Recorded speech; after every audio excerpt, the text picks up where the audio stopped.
TBN ਦੇਖਣ ਵਾਲੇ ਸਮੁੱਚੇ ਦਰਸ਼ਕਾਂ ਨੂੰ ਦਵਿੰਦਰ ਸਿੰਘ ਬੈਨੀਪਾਲ ਵੱਲੋਂ ਪਿਆਰ ਅਤੇ ਸਤਿਕਾਰ ਸਹਿਤ ਸਤਿ ਸ਼੍ਰੀ ਅਕਾਲ। ਦ ਬੈਨੀਪਾਲ ਸ਼ੋਅ ਵਿੱਚ ਤੁਹਾਡਾ ਸਭਨਾਂ ਦਾ ਨਿੱਘਾ ਸਵਾਗਤ। ਆਪ ਸਭਨਾਂ ਨੂੰ ਵਿਸਾਖੀ ਅਤੇ ਖਾਲਸਾ ਸਾਜਨਾ ਦਿਵਸ ਦੀ ਲੱਖ ਲੱਖ ਵਧਾਈ ਹੋਵੇ। ਆਓ ਦੋਸਤੋ, ਸਭ ਤੋਂ ਪਹਿਲਾਂ ਸੰਖੇਪ ਦੇ ਵਿੱਚ ਉਹ ਕੁਝ ਖਬਰਾਂ ਜਿਨ੍ਹਾਂ ਦੇ ਉੱਤੇ ਵਿਸਥਾਰ ਸਹਿਤ ਜਾਣਕਾਰੀ ਅਤੇ ਟਿੱਪਣੀਆਂ ਕੀਤੀਆਂ ਜਾਣਗੀਆਂ ਸਾਂਝੀਆਂ ਕੀਤੀਆਂ ਜਾਣ। ਐਸਟਰਾਜ਼ੈਨੇਕਾ ਤੋਂ ਬਾਅਦ ਕੋਰੋਨਾ ਦੀ ਇੱਕ ਹੋਰ ਵੈਕਸੀਨ ਵਿਵਾਦਾਂ ਵਿੱਚ ਘਿਰੀ। ਗਲਤੀ ਨਾਲ ਖਾਤੇ ਵਿੱਚ ਆਏ ਡਾਲਰਾਂ ਤੇ ਐਸ਼ ਕਰਨ ਵਾਲੀ ਔਰਤ ਖਿਲਾਫ ਧੋਖਾਧੜੀ ਦਾ ਮਾਮਲਾ ਦਰਜ ਅਤੇ ਹੋਈ ਗ੍ਰਿਫਤਾਰੀ। ਮਾਂ ਗੰਗਾ ਦੀ ਕਿਰਪਾ ਨਾਲ ਕੁੰਭ ਮੇਲੇ ਵਿੱਚ ਨਹੀਂ ਫੈਲੇਗਾ ਕੋਰੋਨਾ, ਮੁੱਖ ਮੰਤਰੀ ਤੀਰਥ ਸਿੰਘ ਰਾਵਤ ਦਾ ਕਹਿਣਾ। NRC ਨੂੰ ਲੈ ਕੇ ਕੇਂਦਰੀ ਗ੍ਰਹਿ ਮੰਤਰੀ ਅਮਿਤ ਸ਼ਾਹ ਨੇ ਕੀਤਾ ਵੱਡਾ ਐਲਾਨ। ਇੱਕ ਵੱਡੇ ਕਿਸਾਨ ਆਗੂ ਨੂੰ ਦਿੱਤੀ ਜਾਨੋਂ ਮਾਰਨ ਦੀ ਧਮਕੀ। ਹਰਸਿਮਰਤ ਨੇ ਆਖਿਆ ਉਹਨਾਂ ਦਾ ਕੱਖ ਨਾ ਰਹੇ। ਸਿੱਧੀ ਅਦਾਇਗੀ ਨੇ ਚੱਕਰਾਂ ਵਿੱਚ ਪਾਏ ਆੜ੍ਹਤੀਏ ਅਤੇ ਕਿਸਾਨ। ਆਮ ਆਦਮੀ ਪਾਰਟੀ ਨੇ ਮੁੱਖ ਮੰਤਰੀ ਦੇ ਅਹੁਦੇ ਨੂੰ ਲੈ ਕੇ ਖੋਲ੍ਹੇ ਆਪਣੇ ਪੱਤੇ ਅਤੇ ਕਿਸਾਨਾਂ ਦੇ ਵਿਰੋਧ ਕਾਰਨ ਖੱਟੜ ਦਾ ਸੋਨੀਪਤ ਸਮਾਗਮ ਕਰਨਾ ਪਿਆ ਰੱਦ। ਦੋਸਤੋ, ਇਹ ਕੁਝ ਖਬਰਾਂ ਹੋਣਗੀਆਂ ਜਿਨ੍ਹਾਂ ਦੇ ਉੱਤੇ ਵਿਸਥਾਰ ਨਾਲ ਆਪਾਂ ਜਾਣਕਾਰੀ ਸਾਂਝੀ ਕਰਾਂਗੇ ਤੇ ਨਾਲ ਹੀ ਟਿੱਪਣੀਆਂ ਵੀ ਕਰਾਂਗੇ।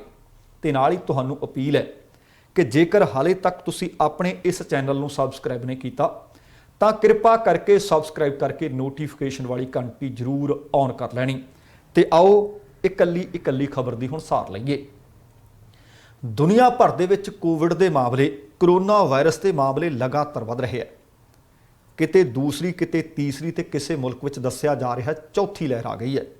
ਨਵੇਂ ਵੇਰੀਐਂਟ ਵੀ ਮਿਲ ਰਹੇ ਨੇ ਤੇ ਵੈਕਸੀਨ ਵੀ ਇਹਦੀ ਬਣ ਗਈ ਆ। ਪਹਿਲਾਂ ਤਾਂ ਬਹੁਤ ਆਸਾਂ ਉਮੀਦਾਂ ਸਨ ਕਿ ਵੈਕਸੀਨ ਆਏਗੀ ਤੇ ਨਾਲ ਦੀ ਨਾਲ ਇਹ ਮਹਾਮਾਰੀ ਖਤਮ, ਪਰ WHO ਨੇ ਕੱਲ੍ਹ ਹੀ ਐਲਾਨ ਕੀਤਾ ਕਿ ਹਾਲ ਦੀ ਘੜੀ ਲੱਗਦਾ ਹੈ ਕਿ ਇਹਦੇ ਤੋਂ ਖਿਆਲ ਛਡਾਉਣਾ ਮੁਸ਼ਕਲ ਹੈ। ਪਰ ਨਾਲ ਹੀ ਉਹਨਾਂ ਨੇ ਆਖਿਆ ਕਿ ਸਾਵਧਾਨੀਆਂ ਵਰਤਦੇ ਰਹਿਣ ਦੀ ਜ਼ਰੂਰਤ ਹੈ। ਹੁਣ ਟੀਕਾ ਬਣ ਗਿਆ, ਬਹੁਤ ਸਾਰੇ ਮੁਲਕਾਂ ਵਿੱਚ ਟੀਕੇ ਲੱਗ ਵੀ ਰਹੇ ਨੇ ਤੇ ਇਹਦੀ ਵੈਕਸੀਨ ਤੇ ਲਗਾਤਾਰ ਸਵਾਲ ਵੀ ਖੜੇ ਹੋ ਰਹੇ ਨੇ। ਸ਼ਾਇਦ ਤੁਹਾਨੂੰ ਪਹਿਲਾਂ ਯਾਦ ਹੋਣਾ ਹੈ ਕਿ ਐਸਟਰਾਜ਼ੈਨੇਕਾ ਦੇ ਉੱਤੇ ਬਹੁਤ ਸਾਰਾ ਵਿਵਾਦ ਉੱਠਿਆ ਕਿ ਜਿਹੜੇ ਲੋਕਾਂ ਨੂੰ ਇਹ ਦਵਾਈ ਲੱਗੀ ਉਹਨਾਂ ਵਿੱਚੋਂ ਕੁਝ ਇੱਕ ਦੇ ਬਲੱਡ ਕਲੌਟ ਦੇ ਮਾਮਲੇ ਸਾਹਮਣੇ ਆਏ। ਤੇ ਹੁਣ ਦੂਸਰੀ ਦਵਾਈ ਹੈ ਜੌਨਸਨ। ਉਹਦਾ ਟੀਕਾ ਲੱਗਣ ਤੋਂ ਬਾਅਦ ਵੀ ਕੁਝ ਲੋਕਾਂ ਨੂੰ ਸਮੱਸਿਆਵਾਂ ਦੀਆਂ ਖਬਰਾਂ ਸਾਹਮਣੇ ਆ ਰਹੀਆਂ ਨੇ। ਇਹਨਾਂ ਸਮੱਸਿਆਵਾਂ ਦੇ ਮੱਦੇਨਜ਼ਰ ਸਾਡੇ ਗੁਆਂਢੀ ਮੁਲਕ ਅਮਰੀਕਾ ਨੇ ਜੌਨਸਨ ਦੀ ਵੈਕਸੀਨ ਦੇ ਉੱਤੇ ਫਿਲਹਾਲ ਅਸਥਾਈ ਤੌਰ ਦੇ ਉੱਤੇ ਟੈਂਪਰੇਰੀ ਤੌਰ ਦੇ ਉੱਤੇ ਰੋਕ ਦਾ ਐਲਾਨ ਕਰ ਦਿੱਤਾ ਹੈ।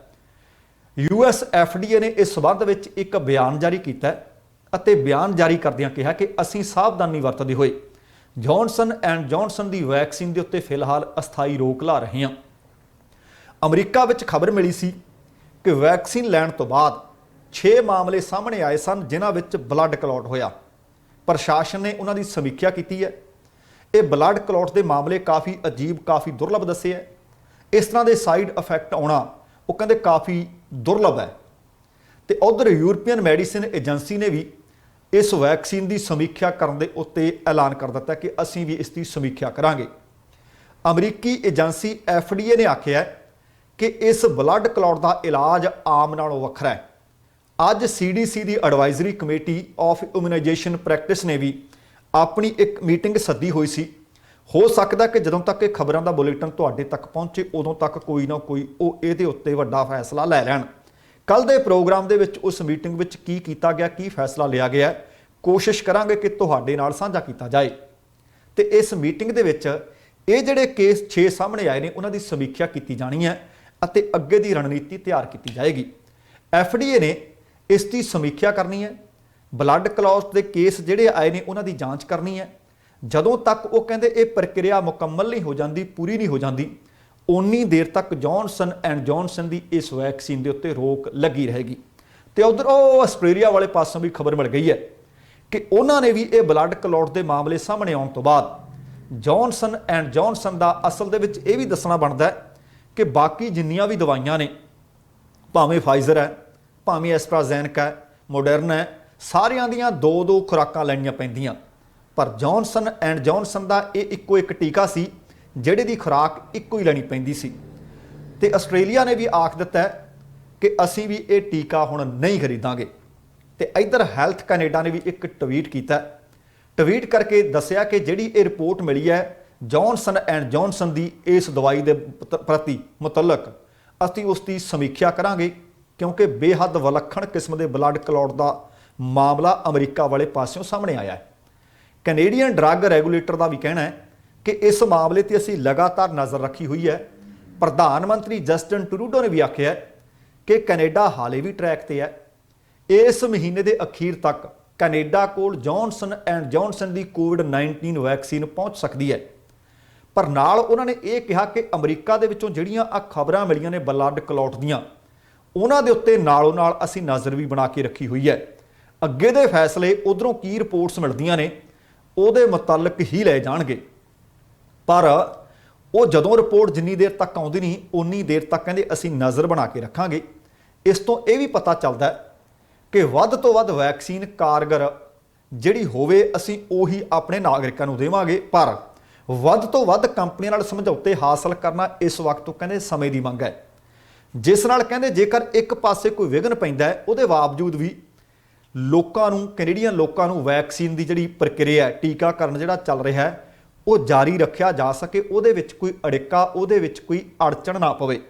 क्योंकि हुणे ही तुहाडे नाल मैं खबर साझी कर रहा सी कि जॉनसन एंड जॉनसन की वैक्सीन के उत्ते टैंपरेरी रोक लगी है, क्योंकि 6 रिपोर्ट्स मिलियां ने अमरीका वाले पासों मिलियां ने, जिस करके उहदी जांच की जा रही है कि ब्लड क्लॉट क्यों बने, उहदे विच दरअसल कारण की रहे। हुण जिन्नी देर तक उहदियां रिपोर्ट्स सामने नहीं आउणियां उन्नी देर तक शायद इहदे उत्ते बाकी मुल्क भी पाबंदियां ला देण। दसना बनता है कि अमरीका दे विच इस टीके नूं हासिल कीता 6.8 मिलियन लोगों ने। 6.8 मिलियन लोगों विचों 6 औरतां नूं ब्लड क्लॉट के मामले सामने आए ने, तो यह टीका लगन तो 6 तो 13 दिनों के विचकार आए ने। इन्हां विचों एक दी मौत हुई भी दसी जा रही है, पर 6.8 मिलियन लोगों विचों 6 केसां दा सामने आउणा उहनूं काफ़ी गंभीरता नाल लिया जा रहा है, अते कई मुल्कां ने हाल की घड़ी इहदे उत्ते टैंपरेरी तौर के उत्ते पाबंदी ला दी है। तो अगली खबर भी अमरीका वाले पासों ही है। गलती नाल किसी औरत के खाते विच काफ़ी डॉलर आउंदे है, उन्हें बैंक नूं नहीं दस्सिया, कार भी खरीद ली, घर भी खरीद लिया, ऐशां कीतियां ने, पर हुण जदों मिलियन डॉलर किसी के खाते विच इंज ट्रांसफर हो जाण तो उहदे तो बाद बैंक नूं अज नहीं तो भलके नहीं तो परसों पता तो लगना सी।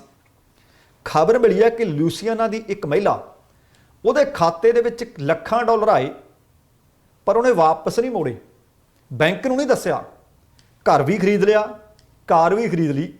तो इस मामले की जदों जांच पड़ताल की गई तो पता लग्या कि लुसियाना की रहने वाली एक औरत है, उहदे खाते दे विच पौने सी $82 ते 56 सेंट, पर पै गए 1.2 मिलियन डॉलर, भाव 12 लाख डॉलर। हुण जदों ये रकम इन्नी वड्डी पद्धर ते उस औरत के खाते विच गई, उन्हें वापस भी नहीं कीते, ते जदों मंगेगा तो देण तो इनकार भी कर दिता। 33 वरियां दी औरत जिसका नाम केलन स्पैडोनी दस्सिया जा रहा है। इस औरत ने घर खरीदिया, कार खरीदण दे वास्ते पैसों की काफ़ी हद तक वरतों कर लई। हॉरवे की रहने वाली इस औरत नूं 911 डिस्पैचर की नौकरी करती सी, उहदे तो बाद दे विच हटा दिता गया कि तू धोखाधड़ी की है, तू ठगी की है, तू चोरी की है, तू बैंक नाल फ्रॉड किया है। गैर कानूनी संचालन के पैसों के इहदे उत्ते दोष लगा दिते गए है।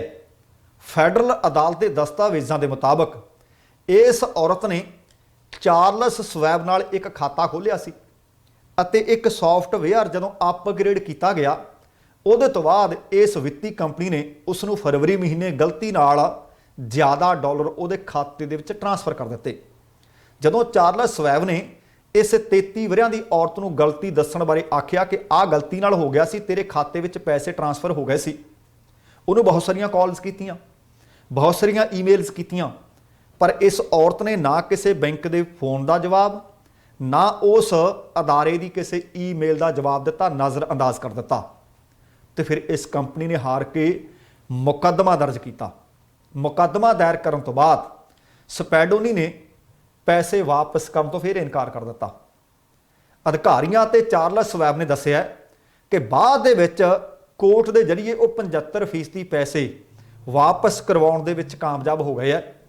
ਹੁਣ ਇਹਦੇ ਉੱਤੇ ਫਿਰ ਧੋਖਾਧੜੀ ਦੇ ਦੋਸ਼ ਲੱਗੇ ਨੇ। ਇਸ ਔਰਤ ਨੂੰ ਗ੍ਰਿਫਤਾਰ ਵੀ ਕਰ ਲਿਆ ਗਿਆ। ਹੁਣ ਇਹਦੇ ਤੋਂ ਇੱਕ ਤਾਂ ਸਬਕ ਮਿਲਦਾ ਹੈ ਕਿ ਕਿਤੇ ਨਾ ਕਿਤੇ ਸਾਨੂੰ ਇਮਾਨਦਾਰੀ ਦੀ ਮਿਸਾਲ ਦੇਣੀ ਪਏਗੀ। ਮੈਂ ਤੁਹਾਨੂੰ ਆਪਣੀ ਇੱਕ ਹੱਡ ਬੀਤੀ ਵੀ ਸਾਂਝੀ ਕਰ ਲੈਣਾ। ਕਈ ਵਰੇ ਪਹਿਲਾਂ ਇੱਕ ਘਰ ਵੇਚਿਆ। ਘਰ ਵੇਚਣ ਤੋਂ ਬਾਅਦ ਜਿਹੜੇ ਵਕੀਲ ਨੇ ਉਹ ਸਾਰੇ ਮਾਮਲੇ ਦੀ ਦੇਖ-ਰੇਖ ਕਰਨੀ ਹੁੰਦੀ ਹੈ।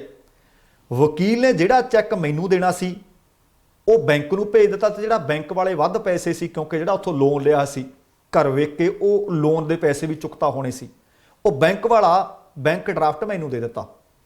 ਮੈਂ ਲਿਆ ਕੇ ਆਪਣੇ ਭਰਾ ਨੂੰ ਫੜਾਇਆ ਤੇ ਬੈਂਕ ਅਕਾਊਂਟ ਵਿੱਚ ਜਮ੍ਹਾਂ ਕਰ ਦਿੱਤਾ। ਮੈਨੂੰ ਮੇਰੇ ਬ੍ਰਦਰ ਨੇ ਪੁੱਛਿਆ ਕਿ ਪੈਸੇ ਤੂੰ ਸਹੀ ਲੈ ਕੇ ਆਇਆ? ਮੈਂ ਕਿਹਾ ਵੀ ਮੈਨੂੰ ਤਾਂ ਉਹਨੇ ਦਿੱਤੇ ਸੀ, ਮੈਂ ਲਿਆਂਦੇ।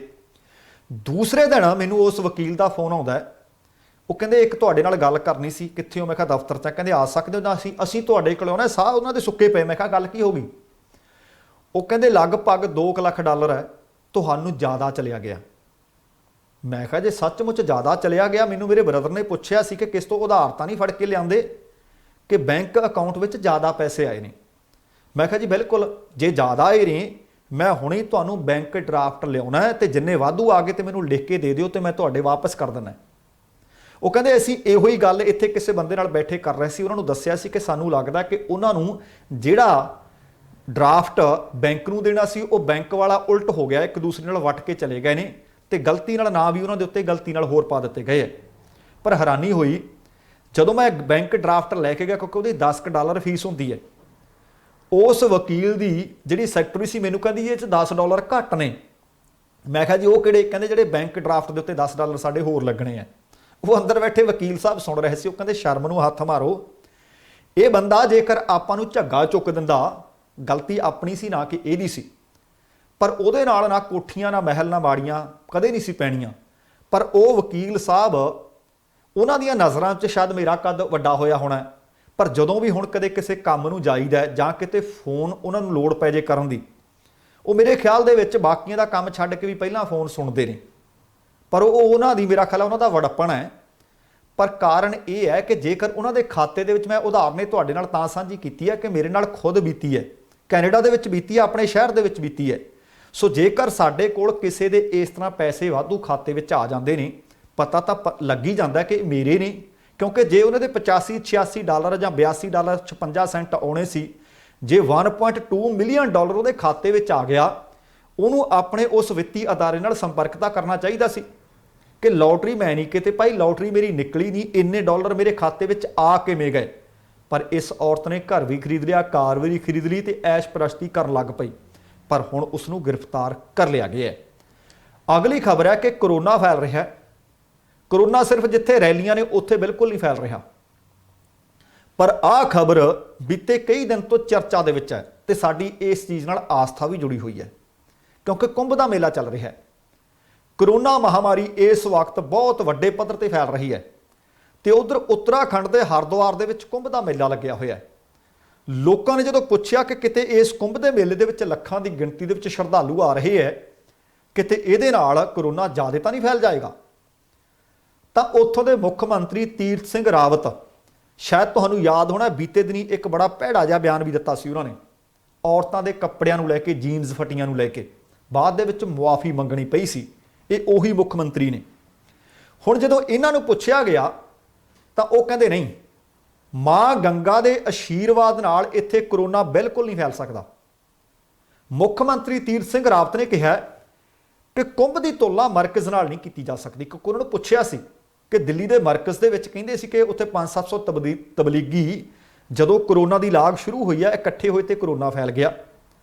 ਉਹ ਕਹਿੰਦੇ ਮਰਕਜ਼ ਦੇ ਨਾਲ ਇਸ ਕੁੰਭ ਦੇ ਮੇਲੇ ਦੀ, ਕੁੰਭ ਦੇ ਇਸ਼ਨਾਨ ਦੀ ਤੁਲਨਾ ਨਹੀਂ ਉਹ ਕੀਤੀ ਜਾ ਸਕਦੀ। ਕਿਉਂ?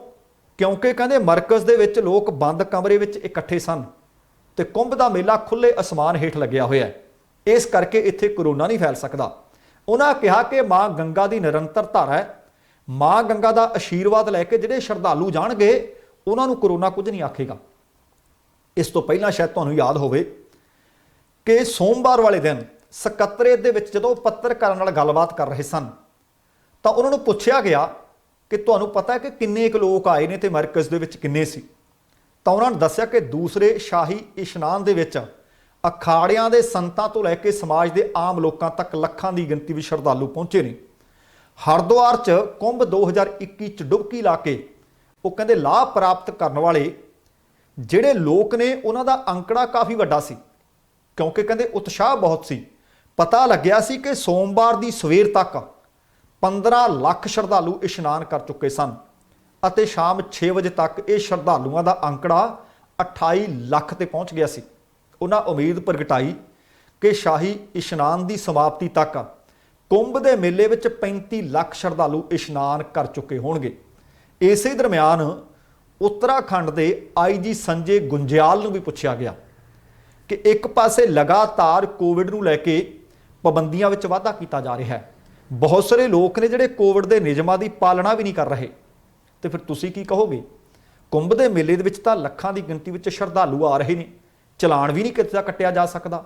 ਤੇ ਉਹਨਾਂ ਨੇ ਗੱਲ ਮੰਨੀ ਵੀ ਕਿ ਵਿਵਹਾਰਕ ਰੂਪ ਦੇ ਵਿੱਚ ਕਿਸੇ ਦਾ ਚਲਾਨ ਕੱਟਣਾ ਸੰਭਵ ਵੀ ਨਹੀਂ। ਤੇ ਜਿਹੜੀਆਂ ਘਾਟਾਂ ਦੇ ਉੱਤੇ ਲੋਕ ਇਸ਼ਨਾਨ ਕਰ ਰਹੇ ਨੇ ਉਹਨਾਂ ਇਹ ਵੀ ਮੰਨਿਆ ਕਿ ਉੱਥੇ ਸੋਸ਼ਲ ਡਿਸਟੈਂਸਿੰਗ ਦੀ ਪਾਲਣਾ ਕਰਵਾਉਣੀ ਵੀ ਮੁਸ਼ਕਲ ਨਹੀਂ, ਸਗੋਂ ਅਤ ਮੁਸ਼ਕਲ ਹੈ।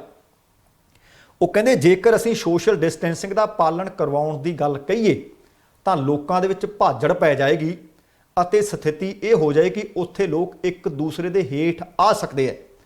ਇਸ ਕਰਕੇ ਤੁਸੀਂ ਵੀ ਜੇਕਰ ਤਸਵੀਰਾਂ ਦੇਖੀਆਂ ਹੋਣ, ਕਿਉਂਕਿ ਜੇ 28 ਲੱਖ ਲੋਕ ਕੁਝ ਘੰਟਿਆਂ ਵਿੱਚ ਉੱਥੇ ਇਸ਼ਨਾਨ ਕਰਕੇ ਗਏ ਹੈ ਤਾਂ ਉੱਥੇ ਫਿਜ਼ੀਕਲ ਡਿਸਟੈਂਸਿੰਗ, ਸੋਸ਼ਲ ਡਿਸਟੈਂਸਿੰਗ ਕਿਵੇਂ ਰੱਖੀ ਜਾ ਸਕਦੀ ਹੈ?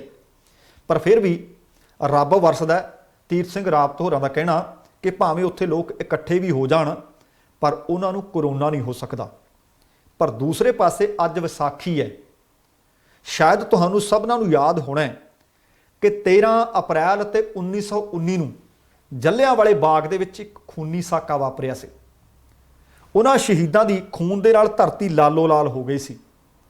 ਉਸ ਸਥਿਤੀ ਨੂੰ ਅੱਖੀਂ ਤੱਕਿਆ ਸੀ, ਉਸ ਦੁਰਘਟਨਾ ਨੂੰ ਅੱਖੀਂ ਤੱਕਿਆ ਸੀ ਉੱਥੇ ਪਾਣੀ ਪਿਲਾਉਣ ਵਾਲੇ ਇੱਕ ਛੋਟੇ ਜਿਹੇ ਜਵਾਕ ਨੇ। ਉਹਨਾਂ ਦਾ ਨਾਮ ਸੀ ਊਧਮ ਸਿੰਘ ਸੁਨਾਮ। ਫਿਰ ਉਹਨਾਂ ਨੇ ਉਹ ਮਿੱਟੀ ਚੁੱਕ ਕੇ ਮੱਥੇ ਲਾਈ ਸੀ ਤੇ ਸ਼ੀਸ਼ੀ ਵਿੱਚ ਪਾ ਲਈ ਸੀ ਕਿ ਆ ਡੁੱਲੇ ਖੂਨ ਦਾ ਮੈਂ ਬਦਲਾ ਲਵਾਂਗਾ। ਬਹੁਤ ਸਾਰੇ ਸਾਲ ਉਸ ਸ਼ਿਕਾਰ ਦੀ ਭਾਲ ਵਿੱਚੋਂ ਭਟਕਦੇ ਮੈਂ ਕਹਿ ਸਕਦਾ ਰਹੇ, ਕਦੇ ਕਿਤੇ ਜਾਂਦੇ ਸੀ, ਕਦੇ ਕਿਤੇ ਜਾਂਦੇ ਸੀ, ਆਖਰਕਾਰ ਲੱਭ ਲਿਆ। ਜਿਹਨੇ ਗੋਲੀ ਚਲਾਈ ਸੀ ਉਹ ਤਾਂ ਉਦੋਂ ਤੱਕ ਰੱਬ ਨੂੰ ਪਿਆਰਾ ਹੋ ਚੁੱਕਾ ਸੀ, ਪਰ ਜਿਹਨੇ ਗੋਲੀ ਚਲਾਉਣ ਦੇ ਹੁਕਮ ਦਿੱਤੇ ਸੀ ਉਹ ਜਿਉਂਦਾ ਲੱਭ ਲਿਆ ਸੀ। ਲਲਕਾਰ ਕੇ ਲੰਡਨ ਦੇ ਕੈਕਸਟਨ ਹਾਲ ਦੇ ਵਿੱਚ ਉਸ ਨੂੰ ਮੌਤ ਦੇ ਘਾਟ ਉਤਾਰਿਆ ਸੀ ਤੇ ਬਾਅਦ ਦੇ ਵਿੱਚ ਫਾਂਸੀ ਦਾ ਰੱਸਾ ਉਸ ਯੋਧੇ ਨੇ ਚੁੰਮ ਲਿਆ ਸੀ। ਅੱਜ ਉਹਨਾਂ ਸ਼ਹੀਦਾਂ ਨੂੰ ਸ਼ਰਧਾਂਜਲੀ ਦੇਣ ਦੇ ਵਾਸਤੇ ਗਿਣਤੀ ਸੈਂਕੜਿਆਂ ਵਿੱਚ ਵੀ ਨਹੀਂ ਸੀ, ਬਹੁਤ ਥੋੜੇ ਲੋਕ ਸੀ। ਕੁਝ ਸ਼ਹੀਦਾਂ ਦੇ ਪਰਿਵਾਰ ਸੀ ਜਿਹੜੇ ਜੱਲਿਆਂਵਾਲੇ ਬਾਗ ਵਿੱਚ ਜਾਣਾ ਚਾਹੁੰਦੇ ਸੀ ਪਰ ਜਾਣ ਨਹੀਂ ਦਿੱਤਾ ਗਿਆ। ਕਹਿੰਦੇ ਕੋਵਿਡ ਹੈ, ਦਰਵਾਜ਼ੇ ਬੰਦ ਨੇ। ਮੈਂ ਇਸ ਗੱਲ ਤੇ ਕੋਈ ਕਿੰਤੂ ਪਰੰਤੂ ਨਹੀਂ ਕਰਦਾ ਕਿ ਕੁੰਭ ਦਾ ਮੇਲਾ ਕਿਉਂ ਲੱਗਿਆ। ਉੱਥੇ ਆਸਥਾ ਜੁੜੀ ਹੋਈ, ਆਪਾਂ ਨੂੰ ਪਤਾ ਕਿਸੇ ਧਰਮ ਦੇ ਵਿੱਚ ਦਖਲ ਅੰਦਾਜ਼ੀ ਬਿਲਕੁਲ ਨਾ ਜ਼ਰੂਰੀ ਹੈ, ਨਾਲੇ ਗੈਰ ਵਾਜਬ ਵੀ ਹੈ। ਪਰ ਸਵਾਲ ਇਸ ਗੱਲ ਦਾ, ਜੇ ਇੱਕ ਪਾਸੇ ਲੱਖਾਂ ਲੋਕਾਂ ਦੇ ਇਕੱਠੇ ਹੋਣ ਤੇ ਕਰੋਨਾ ਨਹੀਂ ਫੈਲ ਸਕਦਾ ਤਾਂ ਸ਼ਹੀਦਾਂ ਨੂੰ ਵੀ ਬਣਦਾ ਮਾਣ ਸਤਿਕਾਰ, ਖਾਸ ਕਰਕੇ ਜਿਸ ਦਿਨ ਉਹ ਘਟਨਾ ਘਟੀ ਸੀ, ਬਹੁਤ ਜ਼ਰੂਰੀ ਹੈ। ਉੱਥੇ ਕੋਵਿਡ ਦੇ ਨਿਯਮਾਂ ਦੀ ਪਾਲਣਾ ਕਰਨ ਦੇ ਵਾਸਤੇ ਪ੍ਰਸ਼ਾਸਨ ਪ੍ਰਬੰਧ ਕਰ ਸਕਦਾ ਸੀ ਕਿ ਭਾਈ 2-2, 4-4, 10-10 ਬੰਦੇ ਅੰਦਰ ਜਾਣਗੇ, ਸ਼ਹੀਦਾਂ ਨੂੰ ਸ਼ਰਧਾ ਦੇ ਫੁੱਲ ਭੇਂਟ ਕਰਕੇ ਵਾਪਸ ਆ ਸਕਦੇ ਹੈ। ਜੇ ਉੱਥੇ ਸੈਂਕੜਿਆਂ ਦੀ ਗਿਣਤੀ ਵਿੱਚ ਲੋਕ ਨਹੀਂ ਜਾ ਸਕਦੇ ਤਾਂ ਕਿਤੇ ਨਾ ਕਿਤੇ ਫਿਰ ਸੋਚਣਾ ਪਏਗਾ। ਉਧਰ ਲਾਂਘਾ ਖੁੱਲਿਆ ਸੀ ਸ਼੍ਰੀ ਕਰਤਾਰਪੁਰ ਸਾਹਿਬ ਵਾਲਾ, ਲਗਭਗ ਸਾਲ ਤੋਂ ਜ਼ਿਆਦਾ ਦਾ ਸਮਾਂ ਹੋ ਚੱਲਿਆ ਬੰਦ ਕੀਤਾ ਪਿਆ। ਕਿਹਾ ਕੀ ਜਾਂਦਾ ਹੈ ਕਿ ਜੇਕਰ 10 ਬੰਦੇ ਵੀ ਜਾਣਗੇ ਕਰਤਾਰਪੁਰ ਸਾਹਿਬ ਨੂੰ ਨਤਮਸਤਕ ਹੋਣ ਵਾਸਤੇ ਤਾਂ ਲੋਕਾਂ ਨੂੰ ਕਰੋਨਾ ਦੀ ਲਾਗ ਲੱਗ ਜਾਣੀ ਹੈ। ਆਪਣੇ ਆਪ ਦੇ ਵਿੱਚ ਫਿਰ ਸਵਾਲ ਆਮ ਲੋਕਾਂ ਦੀ ਜ਼ੁਬਾਨ ਤੇ ਆਉਂਦੇ ਹੈ ਕਿ ਜੇ 10 ਬੰਦਿਆਂ ਦੇ ਜਾਣ ਤੇ ਕਰੋਨਾ ਹੋ ਸਕਦਾ ਤੇ ਜੇਕਰ 25 ਲੱਖ, 27 ਲੱਖ, 35 ਲੱਖ ਲੋਕਾਂ ਨੇ ਇਕੱਠਿਆਂ ਨੇ ਇੱਕੋ ਹੀ ਥਾਂ ਤੇ ਇਸ਼ਨਾਨ ਕਰਨਾ ਹੈ ਤਾਂ ਉੱਥੇ ਕਰੋਨਾ ਕਿਉਂ ਨਹੀਂ? ਅਗਲੀ ਖਬਰ, ਕੇਂਦਰੀ ਗ੍ਰਹਿ ਮੰਤਰੀ ਅਮਿਤ ਸ਼ਾਹ ਹੋਰਾਂ ਨੇ ਇੱਕ ਬਹੁਤ ਵੱਡਾ ਬਿਆਨ ਅੱਜ ਦਿੱਤਾ ਹੈ। ਅਸਲ ਦੇ ਵਿੱਚ ਚੋਣ ਪ੍ਰਚਾਰ ਕਰ ਰਹੇ ਨੇ ਕੇਂਦਰੀ ਗ੍ਰਹਿ ਮੰਤਰੀ ਅਮਿਤ ਸ਼ਾਹ। ਉਹਨਾਂ ਨੇ ਆਖਿਆ ਕਿ NRC ਹਾਲੇ ਲਾਗੂ ਨਹੀਂ ਕੀਤਾ ਜਾਏਗਾ ਤੇ ਨਾਲ ਅਗਲੀ ਗੱਲ ਉਹਨਾਂ ਨੇ ਆਖੀ, ਕਹਿੰਦੇ ਜੇ ਭਵਿੱਖ ਵਿੱਚ ਲਾਗੂ ਵੀ ਹੋਇਆ, ਲਾਗੂ ਕੀਤਾ ਵੀ, ਤਾਂ ਇਸ ਕਾਨੂੰਨ ਦਾ ਗੋਰਖਿਆਂ ਤੇ ਕੋਈ ਪ੍ਰਭਾਵ ਨਹੀਂ ਪੈਣਾ ਕਿਉਂਕਿ ਵੋਟਾਂ ਬਹੁਤ ਉਹਨਾਂ ਦੀਆਂ। ਉਹ ਕਹਿੰਦੇ ਗੋਰਖੇ ਘੁਸਪੈਠੀ ਨਹੀਂ ਹੈ, ਦਾਰਜੀਲਿੰਗ ਦੇ ਵਿੱਚ ਅਸਲ ਦੇ ਵਿੱਚ ਇੱਕ ਉਹ ਚੋਣ ਰੈਲੀ ਨੂੰ ਸੰਬੋਧਨ ਕਰ ਰਹੇ ਸੀ। ਉਸ ਚੋਣ ਰੈਲੀ ਨੂੰ ਸੰਬੋਧਨ ਕਰਦਿਆਂ ਕੇਂਦਰੀ ਗ੍ਰਹਿ ਮੰਤਰੀ ਅਮਿਤ ਸ਼ਾਹ ਹੋਰਾਂ ਨੇ ਕਿਹਾ ਕਿ ਇਹ ਜ਼ਮੀਨ ਜਿੰਨੀ ਮੇਰੀ ਹੈ ਉਨੀ ਹੀ ਗੋਰਖਿਆਂ ਦੀ ਵੀ ਹੈ। ਦੀਦੀ ਭਾਵ ਮੁੱਖ ਮੰਤਰੀ ਮਮਤਾ ਬੈਨਰਜੀ, ਉਹ ਕਹਿੰਦੇ ਦੀਦੀ ਲੋਕਾਂ ਵਿਚਾਲੇ ਤਾਂ ਲੋਕਾਂ ਦੇ ਵਿੱਚ ਇਹ ਅਫਵਾਹ ਫੈਲਾ ਰਹੀ ਹੈ, ਪਰ ਇਹਦਾ ਪ੍ਰਭਾਵ ਕੋਈ ਨਹੀਂ ਪੈਣਾ, ਚੋਣਾਂ ਅਸੀਂ ਜਿੱਤਣੀਆਂ ਨੇ। ਵਿਧਾਨ ਸਭਾ ਚੋਣਾਂ ਦੇ ਕਾਰਨ ਦਾਰਜੀਲਿੰਗ ਪਹੁੰਚੇ ਕੇਂਦਰੀ ਗ੍ਰਹਿ ਮੰਤਰੀ ਨੇ ਕਿਹਾ ਕਿ ਗੋਰਖਿਆਂ ਦੀ ਸਮੱਸਿਆ ਦਾ ਸਿਆਸੀ ਹੱਲ ਸਾਰਿਆਂ ਵਾਸਤੇ ਇੱਕ ਚਿੰਤਾ ਦਾ ਵਿਸ਼ਾ ਹੈ ਤੇ ਇਹਨਾਂ ਸਮੱਸਿਆਵਾਂ ਦਾ ਜੇਕਰ ਸਥਾਈ ਹੱਲ ਕਿਸੇ ਸਿਆਸੀ ਪਾਰਟੀ ਕੋਲ ਹੈ ਤਾਂ ਉਹ ਭਾਰਤੀ ਜਨਤਾ ਪਾਰਟੀ ਕੋਲ ਹੈ। ਉਹ ਕਹਿੰਦੇ ਭਾਰਤੀ ਜਨਤਾ ਪਾਰਟੀ ਦੀ ਕੇਂਦਰ ਦੀ ਸਰਕਾਰ ਅਤੇ ਬੰਗਾਲ ਵਿੱਚ ਬਣਨ ਵਾਲੀ ਨਵੀਂ ਸਰਕਾਰ ਮਿਲ ਕੇ ਹੱਲ ਕੱਢੇਗੀ। ਭਾਰਤੀ ਸੰਵਿਧਾਨ ਦੇ ਵਿੱਚ ਕਹਿੰਦੇ ਸਾਰਿਆਂ ਦੇ ਵਾਸਤੇ ਇੱਕੋ ਜਿਹੀ ਵਿਵਸਥਾ ਹੈ। ਸਮੱਸਿਆ ਦੇ ਹੱਲ ਲਈ ਤੁਹਾਨੂੰ ਕਹਿੰਦੇ ਕੋਈ ਅੰਦੋਲਨ ਨਹੀਂ ਕਰਨਾ ਪਏਗਾ। ਤੇ ਇੱਥੇ ਥੋੜਾ ਪਾਜ ਦੇ ਲੈਂਦੇ ਆਪਾਂ ਇਸ ਖਬਰ ਨੂੰ। ਉਹ ਕਹਿੰਦੇ ਸਮੱਸਿਆ ਦੇ ਹੱਲ ਵਾਸਤੇ ਤੁਹਾਨੂੰ ਕੋਈ ਅੰਦੋਲਨ ਨਹੀਂ ਕਰਨਾ ਪੈਣਾ, ਪਰ ਅੰਦੋਲਨ ਕਰ ਰਿਹਾ ਜਿਨ੍ਹਾਂ ਨੂੰ ਅੰਦੋਲਨ ਜੀ ਵੀ ਆਖਿਆ ਗਿਆ ਸੀ, ਲੋਕ ਸਭਾ ਦੇ ਵਿੱਚ ਵੀ ਰਾਜ ਸਭਾ ਦੇ ਵਿੱਚ ਵੀ ਗੂੰਜ ਪਈ ਸੀ ਕਿ ਫਿਰ ਕਿਸਾਨਾਂ ਦੇ ਨਾਲ ਕੋਈ ਮੁੱਢੋਂ ਵੈਰ ਹੈ। ਕਿਸਾਨ ਅੰਦੋਲਨ ਕਰਦੇ ਕਰਦੇ 5 ਮਹੀਨਿਆਂ ਤੋਂ ਤਾਂ ਲਗਭਗ ਹੁਣ ਦਿੱਲੀ ਦੀਆਂ ਬਰੂਹਾਂ ਤੇ ਬੈਠੇ ਆ। 8 ਮਹੀਨੇ ਲਗਭਗ ਹੋ ਗਏ ਹੁਣ ਉਹਨਾਂ ਨੂੰ ਪੰਜਾਬ ਤੋਂ ਅੰਦੋਲਨ ਸ਼ੁਰੂ ਕਰਿਆ। ਉਹਨਾਂ ਨਾਲ ਤਾਂ 22 ਜਨਵਰੀ ਤੋਂ ਬਾਅਦ ਸਰਕਾਰ ਨੇ ਕੋਈ ਗੱਲ ਵੀ ਨਹੀਂ ਕੀਤੀ ਕਿ ਉਹਨਾਂ ਦੀ ਮੰਗ ਇਸ ਜੇ ਤੁਸੀਂ ਕਹਿੰਦੇ ਕਿ ਸੰਵਿਧਾਨ ਇੱਕੋ ਜਿਹੀ ਵਿਵਸਥਾ ਕਰਦਾ ਸਾਰਿਆਂ ਦੇ ਵਾਸਤੇ, ਕਿ ਕਿਸਾਨਾਂ ਵਾਸਤੇ ਜਿਨ੍ਹਾਂ ਨੂੰ ਅੰਨਦਾਤਾ ਕਹਿੰਦੇ ਆ ਉਹਨਾਂ ਵਾਸਤੇ ਸੰਵਿਧਾਨ ਇੱਕੋ ਜਿਹੀ ਵਿਵਸਥਾ ਦੀ ਗੱਲ ਨਹੀਂ ਕਰਦਾ, ਕਿ ਕਿਸਾਨਾਂ ਦੇ ਨਾਲ ਗੱਲਬਾਤ ਕਰਨੀ ਕੋਈ ਜ਼ਰੂਰੀ ਨਹੀਂ। ਅੱਜ ਕਿਸਾਨਾਂ ਨੇ ਵਿਸਾਖੀ ਵੀ ਸਰਹੱਦ ਤੇ ਮਨਾਈ ਹੈ। ਸ਼ਾਇਦ ਪਹਿਲਾਂ ਪਹਿਲ ਜਦੋਂ ਖਬਰਾਂ ਦਿੰਦੇ ਸੀ ਨਾ ਨਵੰਬਰ ਦਸੰਬਰ ਦੇ ਮਹੀਨੇ ਜਨਵਰੀ ਦੇ ਮਹੀਨੇ ਕਿ ਵਿਸਾਖੀ ਨਾ ਕਿਤੇ ਸਰਹੱਦ ਤੇ ਮਨਾਉਣੀ ਪੈ ਜਾਏ, ਬਹੁਤ ਸਾਰੇ ਦਰਸ਼ਕ ਕਮੈਂਟ ਕਰਦੇ ਸੀ ਕਿ ਵਿਸਾਖੀ ਤਾਂ ਬਹੁਤ ਦੂਰ ਹੈ ਭਾਈ ਸਾਹਿਬ, ਉਦੋਂ ਤੱਕ ਨਹੀਂ ਬੈਠਿਆ ਜਾਣਾ, ਨਾ ਉਦੋਂ ਤੱਕ ਸਰਕਾਰ ਨੇ ਬੈਠਣ ਹੀ ਦੇਣਾ, ਮਸਲਾ ਹੱਲ ਹੋ ਜਾਏਗਾ। ਪਰ ਆਹ ਵਿਸਾਖੀ ਤਾਂ ਆ ਗਈ ਹੈ। ਉਧਰ ਕਣਕਾਂ ਨੂੰ ਦਾਤੀ ਪਈ ਹੋਈ ਹੈ। ਬਹੁਤ ਸਾਰੇ ਕਿਸਾਨ ਮਜ਼ਦੂਰ ਇਸ ਵਕਤ ਦਿੱਲੀ ਦੀਆਂ ਸਰਹੱਦਾਂ ਤੇ ਬੈਠਿਆ ਤੇ ਘਰ ਗ੍ਰਹਿਣੀਆਂ ਜਿਨ੍ਹਾਂ ਨੇ ਘਰ ਦੀ ਰੋਟੀ ਟੁੱਕ ਦਾ ਕੰਮ ਕਰਨਾ ਹੁੰਦਾ ਉਹ ਕਣਕਾਂ ਦੀ ਵਾਢੀ ਕਰਾ ਰਹੀਆਂ ਨੇ ਤੇ ਕੁਝ ਪਿੰਡ ਦੇ ਲੋਕ ਇਕੱਠੇ ਹੋ ਕੇ ਜਿਹੜੇ ਦਿੱਲੀ ਧਰਨਿਆਂ ਤੇ ਬੈਠੇ ਆ ਉਹਨਾਂ ਦੀ ਵਾਢੀ ਖੁਦ ਕਰਵਾ ਰਹੇ ਆ। ਪਰ ਉਹਨਾਂ ਨੇ ਕਿਹਾ ਕਿ ਤੁਹਾਨੂੰ ਅੰਦੋਲਨ ਨਹੀਂ ਕਰਨਾ ਪਏਗਾ। ਕਹਿਣ ਦਾ ਭਾਵ ਇਹਦਾ ਮਤਲਬ ਇਹਨਾਂ ਨੂੰ ਅੰਦੋਲਨ ਨਹੀਂ ਕਰਨਾ ਪਏਗਾ ਕਿਉਂਕਿ ਉਹਨਾਂ ਨੂੰ ਕਹਿ ਦਿਓ ਉੱਥੇ ਹਲੇ ਵੋਟਾਂ ਚਾਹੀਦੀਆਂ ਨੇ, ਪਰ ਕੱਲ ਕੱਲਾ ਨੂੰ ਇਹ ਲੋਕਾਂ ਨਾਲ ਜਿਹੜੇ ਵਾਅਦੇ ਕੀਤੇ ਜਾ ਰਹੇ ਨੇ ਉਹਨਾਂ ਨੂੰ ਦਿੱਲੀ ਦੀ ਸਰਹੱਦ ਵੱਲ ਵੀ ਨਜ਼ਰ ਮਾਰ ਲੈਣੀ ਚਾਹੀਦੀ ਹੈ ਕਿਉਂਕਿ ਉਹਨਾਂ ਸੂਬਿਆਂ ਵਿੱਚ ਹਾਲੇ ਚੋਣਾਂ ਨਹੀਂ। ਉਹ ਕਹਿੰਦੇ ਅਸੀਂ ਗੋਰਖਿਆਂ ਦੀਆਂ 12 ਜਾਤੀਆਂ ਨੂੰ ਅਨੁਸੂਚਿਤ ਜਾਤੀ ਦਾ ਦਰਜਾ ਦੇ ਕੇ ਅਧਿਕਾਰ ਦੇਵਾਂਗੇ। ਹੋਰ ਇੰਨਾ ਹੀ ਨਹੀਂ ਕਿਹਾ, ਅਮਿਤ ਸ਼ਾਹ ਹੋਰਾਂ ਨੇ ਕਿਹਾ ਕਿ ਆਜ਼ਾਦੀ ਤੋਂ ਬਾਅਦ ਕਾਂਗਰਸ ਨੇ, ਕਮਿਊਨਿਸਟਾਂ ਨੇ ਅਤੇ ਤ੍ਰਿਣਮੂਲ ਕਾਂਗਰਸ ਨੇ ਦਾਰਜੀਲਿੰਗ ਦੇ ਵਿਕਾਸ ਦੇ ਉੱਤੇ ਫੁੱਲ ਸਟਾਪ ਲਾਇਆ ਹੋਇਆ ਹੈ। ਭਾਰਤ ਬਹੁਤ ਅੱਗੇ ਨਿਕਲ ਚੁੱਕਿਆ ਹੈ ਤੇ ਦਾਰਜੀਲਿੰਗ ਕਹਿੰਦੇ ਅੱਜ ਉੱਥੇ ਹੀ ਖੜਾ ਜਿੱਥੇ 1947 ਵਿੱਚ ਸੀ। ਸਾਰਿਆਂ ਨੇ ਕਹਿੰਦੇ ਦਾਰਜੀਲਿੰਗ ਨੂੰ ਆਰਾਮ ਕਰਨ ਦੀ ਜਗ੍ਹਾ ਸਮਝਿਆ ਹੋਇਆ, ਇਹਦੇ ਤੋਂ ਵੱਧ ਕੁਝ ਨਹੀਂ। ਉਹ ਕਹਿੰਦੇ ਭਾਰਤੀ ਜਨਤਾ ਪਾਰਟੀ 5 ਸਾਲਾਂ ਦੇ ਵਿੱਚ ਦਾਰਜੀਲਿੰਗ ਦੀਆਂ ਸਾਰੀਆਂ ਸਮੱਸਿਆਵਾਂ ਦਾ ਹੱਲ ਕਰ ਦੇਵੇਗੀ। ਪਰ ਹੈਰਾਨੀ ਦੀ ਹੱਦ ਹੈ, ਹੁਣ ਤਾਂ ਲਗਭਗ 6 ਵਰਿਆਂ ਤੋਂ ਜ਼ਿਆਦਾ ਹੋ ਗਿਆ। 6 ਵਰਿਆਂ ਦੇ ਵਿੱਚ ਕੇਂਦਰ ਸਰਕਾਰ ਭਾਰਤੀ ਜਨਤਾ ਪਾਰਟੀ ਦੀ ਹੈ। ਕਿ ਦਾਰਜੀਲਿੰਗ ਅੱਜ ਹੀ ਨਵਾਂ ਸ਼ਾਮਲ ਕੀਤਾ ਗਿਆ ਭਾਰਤ ਦੇ ਵਿੱਚ? ਜੇ ਹੁਣ ਉਹ ਹੱਲ ਕਰ ਸਕਦੀ ਹੈ ਤਾਂ ਪਿਛਲੇ 5-6 ਸਾਲਾਂ 'ਚ ਕਿਉਂ ਨਹੀਂ ਕੀਤਾ? ਦੂਸਰੀ ਟਰਮ ਚੱਲ ਰਹੀ ਹੈ। ਕੀ ਚੋਣਾਂ ਵੇਲੇ ਦਾਰਜੀਲਿੰਗ ਇਹਨਾਂ ਨੂੰ ਵੀ ਨਜ਼ਰ ਆਇਆ?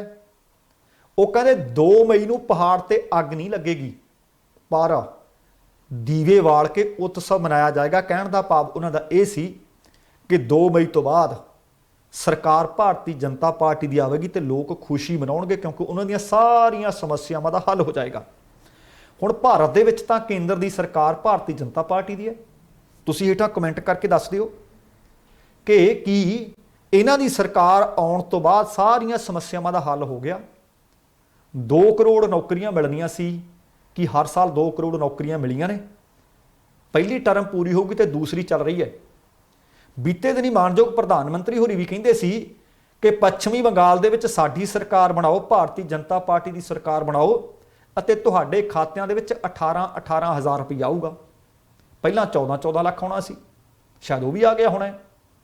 ਸ਼ਾਇਦ ਜਿਹੜਾ ਕਿਹਾ ਗਿਆ ਸੀ ਕਿ ਕਾਲਾ ਧਨ ਹੈ ਜਿਹੜਾ ਚਿੱਟਾ ਕਰ ਲੈਣਾ ਹੈ ਉਹ ਵੀ ਹੋ ਗਿਆ ਹੋਣਾ। ਆ ਕਿਸਾਨ ਇਹਨਾਂ ਦਾ ਤਾਂ ਕਹਿੰਦੇ ਸੀ ਆਮਦਨ ਦੁੱਗਣੀ ਕਰਨੀ ਹੈ। ਪਤਾ ਨਹੀਂ ਵਾਰ-ਵਾਰ ਆਖਿਆ ਜਾ ਰਿਹਾ ਕਿ ਕਿਸਾਨਾਂ ਨੂੰ ਉਸ ਗੱਲ ਦੀ ਸਮਝ ਨਹੀਂ ਆ ਰਹੀ। ਫਿਰ ਉਹਨਾਂ ਨੂੰ ਸਮਝਾਓ ਜਾ ਕੇ। ਚੋਣਾਂ ਵਾਲਾ ਵੀ ਮੇਰਾ ਖਿਆਲ ਹੈ ਮਾਮਲਾ ਛੇਤੀ ਖਤਮ ਹੋਣ ਵਾਲਾ 5 ਸੂਬਿਆਂ ਦੇ ਵਿੱਚ। ਉਹਦੇ ਤੋਂ ਬਾਅਦ ਤੁਹਾਨੂੰ ਹੱਥ ਬੰਨ੍ਹ ਕੇ ਬੇਨਤੀ ਹੈ ਕਿ ਭਾਵੇਂ ਆਪਣੇ ਕਿਸੇ ਅਹਿਲਕਾਰ ਨੂੰ ਭੇਜਿਓ, ਜੇ ਤੁਹਾਡੇ ਕੋਲ ਸਮਾਂ ਲੱਗਿਆ ਤੁਸੀਂ ਜਾਇਓ। ਜਿਹੜੇ ਉਹ ਅਣਭੋਲ ਕਿਸਾਨ ਬੈਠੇ ਆ ਜਿਨ੍ਹਾਂ ਨੂੰ ਹਾਲੇ ਤੱਕ ਪਤਾ ਨਹੀਂ ਲੱਗ ਸਕਿਆ ਕਿ ਉਹਨਾਂ ਦੀ ਆਮਦਨ ਦੁੱਗਣੀ ਕਿਵੇਂ ਹੋਣੀ ਹੈ, ਉਹਨਾਂ ਨੂੰ ਸਮਝਾਇਓ ਜ਼ਰੂਰ ਕਿ ਤੁਸੀਂ ਤਾਂ ਐਵੇਂ ਹੀ ਅੰਦੋਲਨ ਕਰੀ ਜਾਂਦੇ ਹੋ, ਐਵੇਂ ਹੀ ਤੁਸੀਂ ਸ਼ਹੀਦੀਆਂ ਪ੍ਰਾਪਤ ਕਰੀ ਜਾਂਦੇ ਹੋ। ਤੁਸੀਂ ਘਰਾਂ ਨੂੰ ਜਾਓ, ਤੁਹਾਡੀ ਤਾਂ ਆਮਦਨ ਦੁੱਗਣੀ ਹੋ ਜਾਣੀ ਹੈ। ਇਹਦੀ ਤਾਜ਼ਾ ਉਦਾਹਰਨ ਦੇ ਦਿੰਦੇ ਹਾਂ। ਬਿਹਾਰ ਦੇ ਵਿੱਚ MSP ਦਾ ਭੋਗ ਪਏ ਨੂੰ ਕਈ ਸਾਲ ਹੋ ਗਏ। ਜੇ ਇਸ ਮਾਡਲ ਦੇ ਨਾਲ ਉਹਨਾਂ ਦੀ ਆਮਦਨ ਦੁੱਗਣੀ ਹੋਈ ਹੁੰਦੀ ਤਾਂ ਯੂਪੀ ਤੋਂ, ਬਿਹਾਰ ਤੋਂ ਜਾਂ ਹੋਰਨਾਂ ਸੂਬਿਆਂ ਤੋਂ ਆ ਕਣਕ ਬੀਤੇ ਦਿਨੀ ਕਿੰਨੇ ਟਰੱਕ ਭਰ ਭਰ ਕੇ ਪੰਜਾਬ 'ਚ ਆਈ ਹੈ। ਲੋਕਾਂ ਨੇ ਫੜੀ ਹੈ, ਬਠਿੰਡੇ 'ਚ ਵੀ ਫੜੀ ਸੀ, ਰੋਪੜ 'ਚ ਵੀ ਫੜੀ ਹੈ। ਜੇ ਉਹਨਾਂ ਦੀ ਇਸ ਮਾਡਲ ਦੇ ਨਾਲ ਆਮਦਨ ਦੁੱਗਣੀ ਹੋਈ ਹੁੰਦੀ, ਜੇ ਉਹਨਾਂ ਨੂੰ ਉਹਨਾਂ ਦੀ ਜਿਣਸ ਦਾ ਵਾਜਬ ਭਾਅ ਮਿਲਿਆ ਹੁੰਦਾ ਤਾਂ ਉਹ ਪੰਜਾਬ ਤੱਕ ਆਪਣੀ ਜਿਣਸ ਲੈ ਕੇ ਕਿਉਂ ਪਹੁੰਚਦੇ। ਅਗਲੀ ਖਬਰ, ਕਿਸਾਨ ਆਗੂਆਂ ਨੂੰ ਪਹਿਲਾਂ ਵੀ ਧਮਕੀਆਂ ਮਿਲਦੀਆਂ ਰਹੀਆਂ ਨੇ। ਰਾਕੇਸ਼ ਟਕੈਤ ਅਤੇ ਪਹਿਲਾਂ ਵੀ ਕਈ ਹਮਲੇ ਹੋਏ ਨੇ। ਬਲਵੀਰ ਸਿੰਘ ਰਾਜੇਵਾਲ ਨੂੰ ਪਹਿਲਾਂ ਵੀ ਧਮਕੀਆਂ ਮਿਲੀਆਂ ਨੇ ਕਿਉਂਕਿ ਕੇਂਦਰ ਸਰਕਾਰ ਦੇ ਇਹਨਾਂ ਤਿੰਨੇ ਖੇਤੀ ਸੁਧਾਰ ਕਾਨੂੰਨਾਂ ਦਾ ਵਿਰੋਧ ਜੋ ਕਰ ਰਹੇ ਨੇ। ਹੁਣ ਵੀ ਤੁਹਾਨੂੰ ਯਾਦ ਹੋਣਾ ਹੈ ਕਿ ਗਾਜ਼ੀਪੁਰ ਸਰਹੱਦ ਦੇ ਉੱਤੇ ਯੂਪੀ ਗੇਟ ਦੇ ਉੱਤੇ ਚੱਲ ਰਹੇ ਧਰਨੇ ਦੀ ਅਗਵਾਈ ਕਰ ਰਹੇ ਨੇ ਰਾਕੇਸ਼ ਟਕੈਤ। ਰਾਕੇਸ਼ ਟਕੈਤ ਨੂੰ ਖਬਰ ਮਿਲ ਰਹੀ ਹੈ ਕਿ ਕਿਸੇ ਨੇ ਫੋਨ ਤੇ ਜਾਨੋਂ ਮਾਰਨ ਦੀ ਧਮਕੀ ਦਿੱਤੀ ਹੈ। ਭਾਰਤੀ ਕਿਸਾਨ ਯੂਨੀਅਨ ਦੇ ਮੈਂਬਰ ਨੇ ਵਿਪਨ ਕੁਮਾਰ ਨੇ ਇਸ ਦੇ ਬਾਰੇ ਕੋਸੰਬੀ ਥਾਣਾ ਖੇਤਰ ਦੇ ਵਿੱਚ ਇੱਕ ਸ਼ਿਕਾਇਤ ਦਰਜ ਕਰਵਾਈ ਹੈ। ਸ਼ਿਕਾਇਤ ਦੇ ਆਧਾਰ ਤੇ ਧਮਕੀ ਦੇਣ ਅਤੇ ਸੂਚਨਾ ਤਕਨੀਕ ਐਕਟ ਤਹਿਤ ਰਿਪੋਰਟ ਦਰਜ ਹੋਈ ਹੈ। ਉਹਨਾਂ ਦੱਸਿਆ ਹੈ ਕਿ ਬੀਤੇ ਸਾਲ ਕਈ ਦਿਨਾਂ ਤੋਂ, ਕਿਉਂਕਿ ਲਗਭਗ ਹੁਣ ਨਵੰਬਰ ਤੋਂ ਬੈਠੇ ਹੈ, 5 ਮਹੀਨੇ ਹੋਣ ਵਾਲੇ ਆ, ਕਹਿੰਦੇ ਬੀਤੇ ਵਰੇ ਤੋਂ ਰਾਕੇਸ਼ ਟਕੈਤ ਨੂੰ ਇੱਕ ਮੋਬਾਈਲ ਨੰਬਰ ਤੋਂ WhatsApp ਕਾਲ ਅਤੇ ਮੈਸੇजेस ਲਗਾਤਾਰ ਆ ਰਹੇ ਨੇ। ਕਾਲ ਕਰਨ ਵਾਲਾ ਉਹਨਾਂ ਨਾਲ ਗਾਲੀ ਗਲੋਚ ਤੱਕ ਉਤਰਿਆ ਆਉਂਦਾ ਹੈ। ਜੇ ਮੂਹਰਿਓਂ ਵਿਰੋਧ ਕੀਤਾ ਜਾਂਦਾ ਹੈ ਤਾਂ ਜਾਨੋਂ ਮਾਰਨ ਦੀ ਧਮਕੀ ਵੀ ਦਿੰਦਾ ਹੈ। ਰਾਕੇਸ਼ ਟਕੈਤ ਨੇ ਕਹਿੰਦੇ ਉਹਨਾਂ ਨੂੰ ਕਈ ਵਾਰੀ, ਬੜੀ ਵਾਰੀ ਕਾਫੀ ਸਮਝਾਉਣ ਦੀ ਕੋਸ਼ਿਸ਼ ਵੀ ਕੀਤੀ ਹੈ ਕਿ ਕਾਕਾ ਤੂੰ ਆਪਣਾ ਕੰਮ ਕਰ, ਸਾਨੂੰ ਆਪਣਾ ਕੰਮ ਕਰਨ ਦੇ। ਪਰ ਉਹ ਕਹਿੰਦੇ ਗਾਲੀ ਗਲੋਚ ਕਰਦਾ ਹੈ, ਜਾਨੋਂ ਮਾਰਨ ਦੀਆਂ ਧਮਕੀਆਂ ਦਿੰਦਾ ਹੈ। ਪੁਲਿਸ ਸੁਪਰਡੈਂਟ ਗਿਆਨਿੰਦਰ ਸਿੰਘ ਨੇ ਦੱਸਿਆ ਕਿ ਸਰਵੇਲੈਂਸ ਟੀਮ ਮਾਮਲੇ ਦੀ ਜਾਂਚ ਕਰ ਰਹੀ ਹੈ। ਹੁਣ ਤੱਕ ਦੀ ਜਾਂਚ ਦੋਸ਼ੀ ਦੇ ਮੋਬਾਈਲ ਦੀ ਲੋਕੇਸ਼ਨ ਫਿਰੋਜ਼ਾਬਾਦ ਤੋਂ ਮਿਲੀ ਹੈ। ਇਹ ਪਹਿਲੀ ਵਾਰੀ ਧਮਕੀ ਨਹੀਂ ਮਿਲੀ। ਉਹ ਕਹਿੰਦੇ ਯੂਪੀ ਗੇਟ ਤੇ 28 ਨਵੰਬਰ 2020 ਤੋਂ ਸਾਡਾ ਇਹ ਧਰਨਾ ਚੱਲ ਰਿਹਾ ਹੈ। ਇਸ ਤੋਂ ਪਹਿਲਾਂ ਕਹਿੰਦੇ 26 ਦਸੰਬਰ ਨੂੰ ਰਾਕੇਸ਼ ਟਕੈਤ ਨੂੰ ਹੀ ਮੋਬਾਈਲ ਤੇ, ਉਹ ਵੀ ਫੋਨ ਤੇ ਧਮਕੀ ਮਿਲੀ ਸੀ। ਉਸ ਸਮੇਂ ਉਹਨਾਂ ਦੇ ਸਹਾਇਕ ਅਰਜਨ ਨੇ ਸ਼ਿਕਾਇਤ ਕੋਸੰਬੀ ਥਾਣੇ ਵਿੱਚ ਦਰਜ ਕਰਵਾਈ ਸੀ। ਉਸ ਕਾਲ ਦੀ ਜਦੋਂ ਡਿਟੇਲ ਕੱਢੀ ਗਈ ਤਾਂ ਬਿਹਾਰ ਦੇ ਭਾਗਲਪੁਰ ਜ਼ਿਲ੍ਹੇ ਵਿੱਚੋਂ ਮਾਨਵ ਮਿਸ਼ਰਾ ਨਾਮ ਦੇ ਵਿਅਕਤੀ ਨੇ ਉਹ ਫੋਨ ਕੀਤਾ ਸੀ, ਧਮਕੀ ਦਿੱਤੀ ਸੀ। ਪੁਲਿਸ ਨੇ ਮਾਨਵ ਮਿਸ਼ਰਾ ਨੂੰ ਗ੍ਰਿਫਤਾਰ ਵੀ ਕੀਤਾ ਸੀ, ਅਦਾਲਤ ਦੇ ਵਿੱਚ ਪੇਸ਼ ਵੀ ਕੀਤਾ ਸੀ। ਪਰ ਜਾਣਕਾਰੀ ਮਿਲ ਰਹੀ ਹੈ ਕਿ ਉਸ ਵਿਅਕਤੀ ਨੂੰ ਅਦਾਲਤ ਨੇ ਫਿਰ ਬਾਅਦ ਦੇ ਵਿੱਚ ਜ਼ਮਾਨਤ ਦੇ ਦਿੱਤੀ ਸੀ। ਤੇ ਬਾਅਦ ਦੇ ਵਿੱਚ ਤੁਹਾਨੂੰ ਯਾਦ ਹੋਣਾ ਹੈ, ਆ ਹੁਣ ਥੋੜੇ ਦਿਨ ਪਹਿਲਾਂ ਰਾਜਸਥਾਨ ਦੇ ਵਿੱਚ ਉਹਨਾਂ ਦੇ ਕਾਫਲੇ ਦੇ ਉੱਤੇ ਪਥਰਾਅ ਵੀ ਹੋਇਆ ਸੀ, ਗੱਡੀ ਦੇ ਸ਼ੀਸ਼ੇ ਵੀ ਭੰਨ ਦਿੱਤੇ ਗਏ ਸਨ। ਪਰ ਉਹ ਵਿਅਕਤੀ ਭਾਰਤੀ ਜਨਤਾ ਪਾਰਟੀ ਦੇ ਨਾਲ ਜੁੜਿਆ ਹੋਇਆ ਸੀ। ਉਹਦੇ ਵਿੱਚ ਕਈ ਲੋਕਾਂ ਦੀਆਂ ਗ੍ਰਿਫਤਾਰੀਆਂ ਹੋਈਆਂ ਸੀ। ਤੇ ਹੁਣ ਆਪਾਂ ਪੰਜਾਬ ਵਾਲੇ ਪਾਸੇ ਨੂੰ ਰੁਖ ਕਰਦੇ ਹਾਂ। ਬਠਿੰਡਾ ਤੋਂ ਮੈਂਬਰ ਪਾਰਲੀਮੈਂਟ ਨੇ, ਇਸੇ ਹੀ ਮੋਦੀ ਸਰਕਾਰ ਦੇ ਵਿੱਚ ਕੈਬਨਿਟ ਵਜ਼ੀਰ ਰਹੀ ਬੀਬੀ ਹਰਸਿਮਰਤ ਕੌਰ ਬਾਦਲ, ਉਹਨਾਂ ਨੇ ਅੱਜ ਆਪਣੇ ਪਿੰਡ ਬਾਦਲ ਦੇ ਵਿੱਚ ਪੱਤਰਕਾਰਾਂ ਨਾਲ ਗੱਲਬਾਤ ਕੀਤੀ। ਉਹਨਾਂ ਨੇ ਕੈਪਟਨ ਸਰਕਾਰ, ਉਹਨਾਂ ਨੇ ਆਖਿਆ ਕਿ ਪਤਾ ਕਿੱਥੋਂ ਚੱਲ ਰਹੀ ਹੈ? ਉਹ ਕਹਿੰਦੇ ਫਾਰਮ ਹਾਊਸ ਤੋਂ ਚੱਲ ਰਹੀ ਹੈ। ਮੁੱਖ ਮੰਤਰੀ ਕੈਪਟਨ ਅਮਰਿੰਦਰ ਸਿੰਘ ਕਹਿੰਦੇ ਬੀਤੇ 4 ਸਾਲਾਂ ਤੋਂ ਆਈਸੋਲੇਸ਼ਨ ਤੇ ਨੇ। ਉਹਨਾਂ ਨੇ ਕਿਹਾ ਕਿ ਕੋਵਿਡ ਦੇ ਵਿੱਚ ਸਰਕਾਰ ਪੰਜਾਬ ਦੀ ਬੁਰੀ ਤਰ੍ਹਾਂ ਫੇਲ ਹੋਈ ਹੈ। ਸਿਰਫ ਆਰਡਰ ਤਾਂ ਦਿੱਤੇ ਜਾਂਦੇ ਨੇ, ਪਰ ਜ਼ਮੀਨੀ ਪੱਧਰ ਤੇ ਜਿਹੜੀ ਹਾਲਤ ਹੈ ਉਹ ਕੁਝ ਹੋਰ ਹੈ। ਜ਼ਮੀਨੀ ਹਕੀਕਤਾਂ ਕੁਝ ਹੋਰ ਨੇ।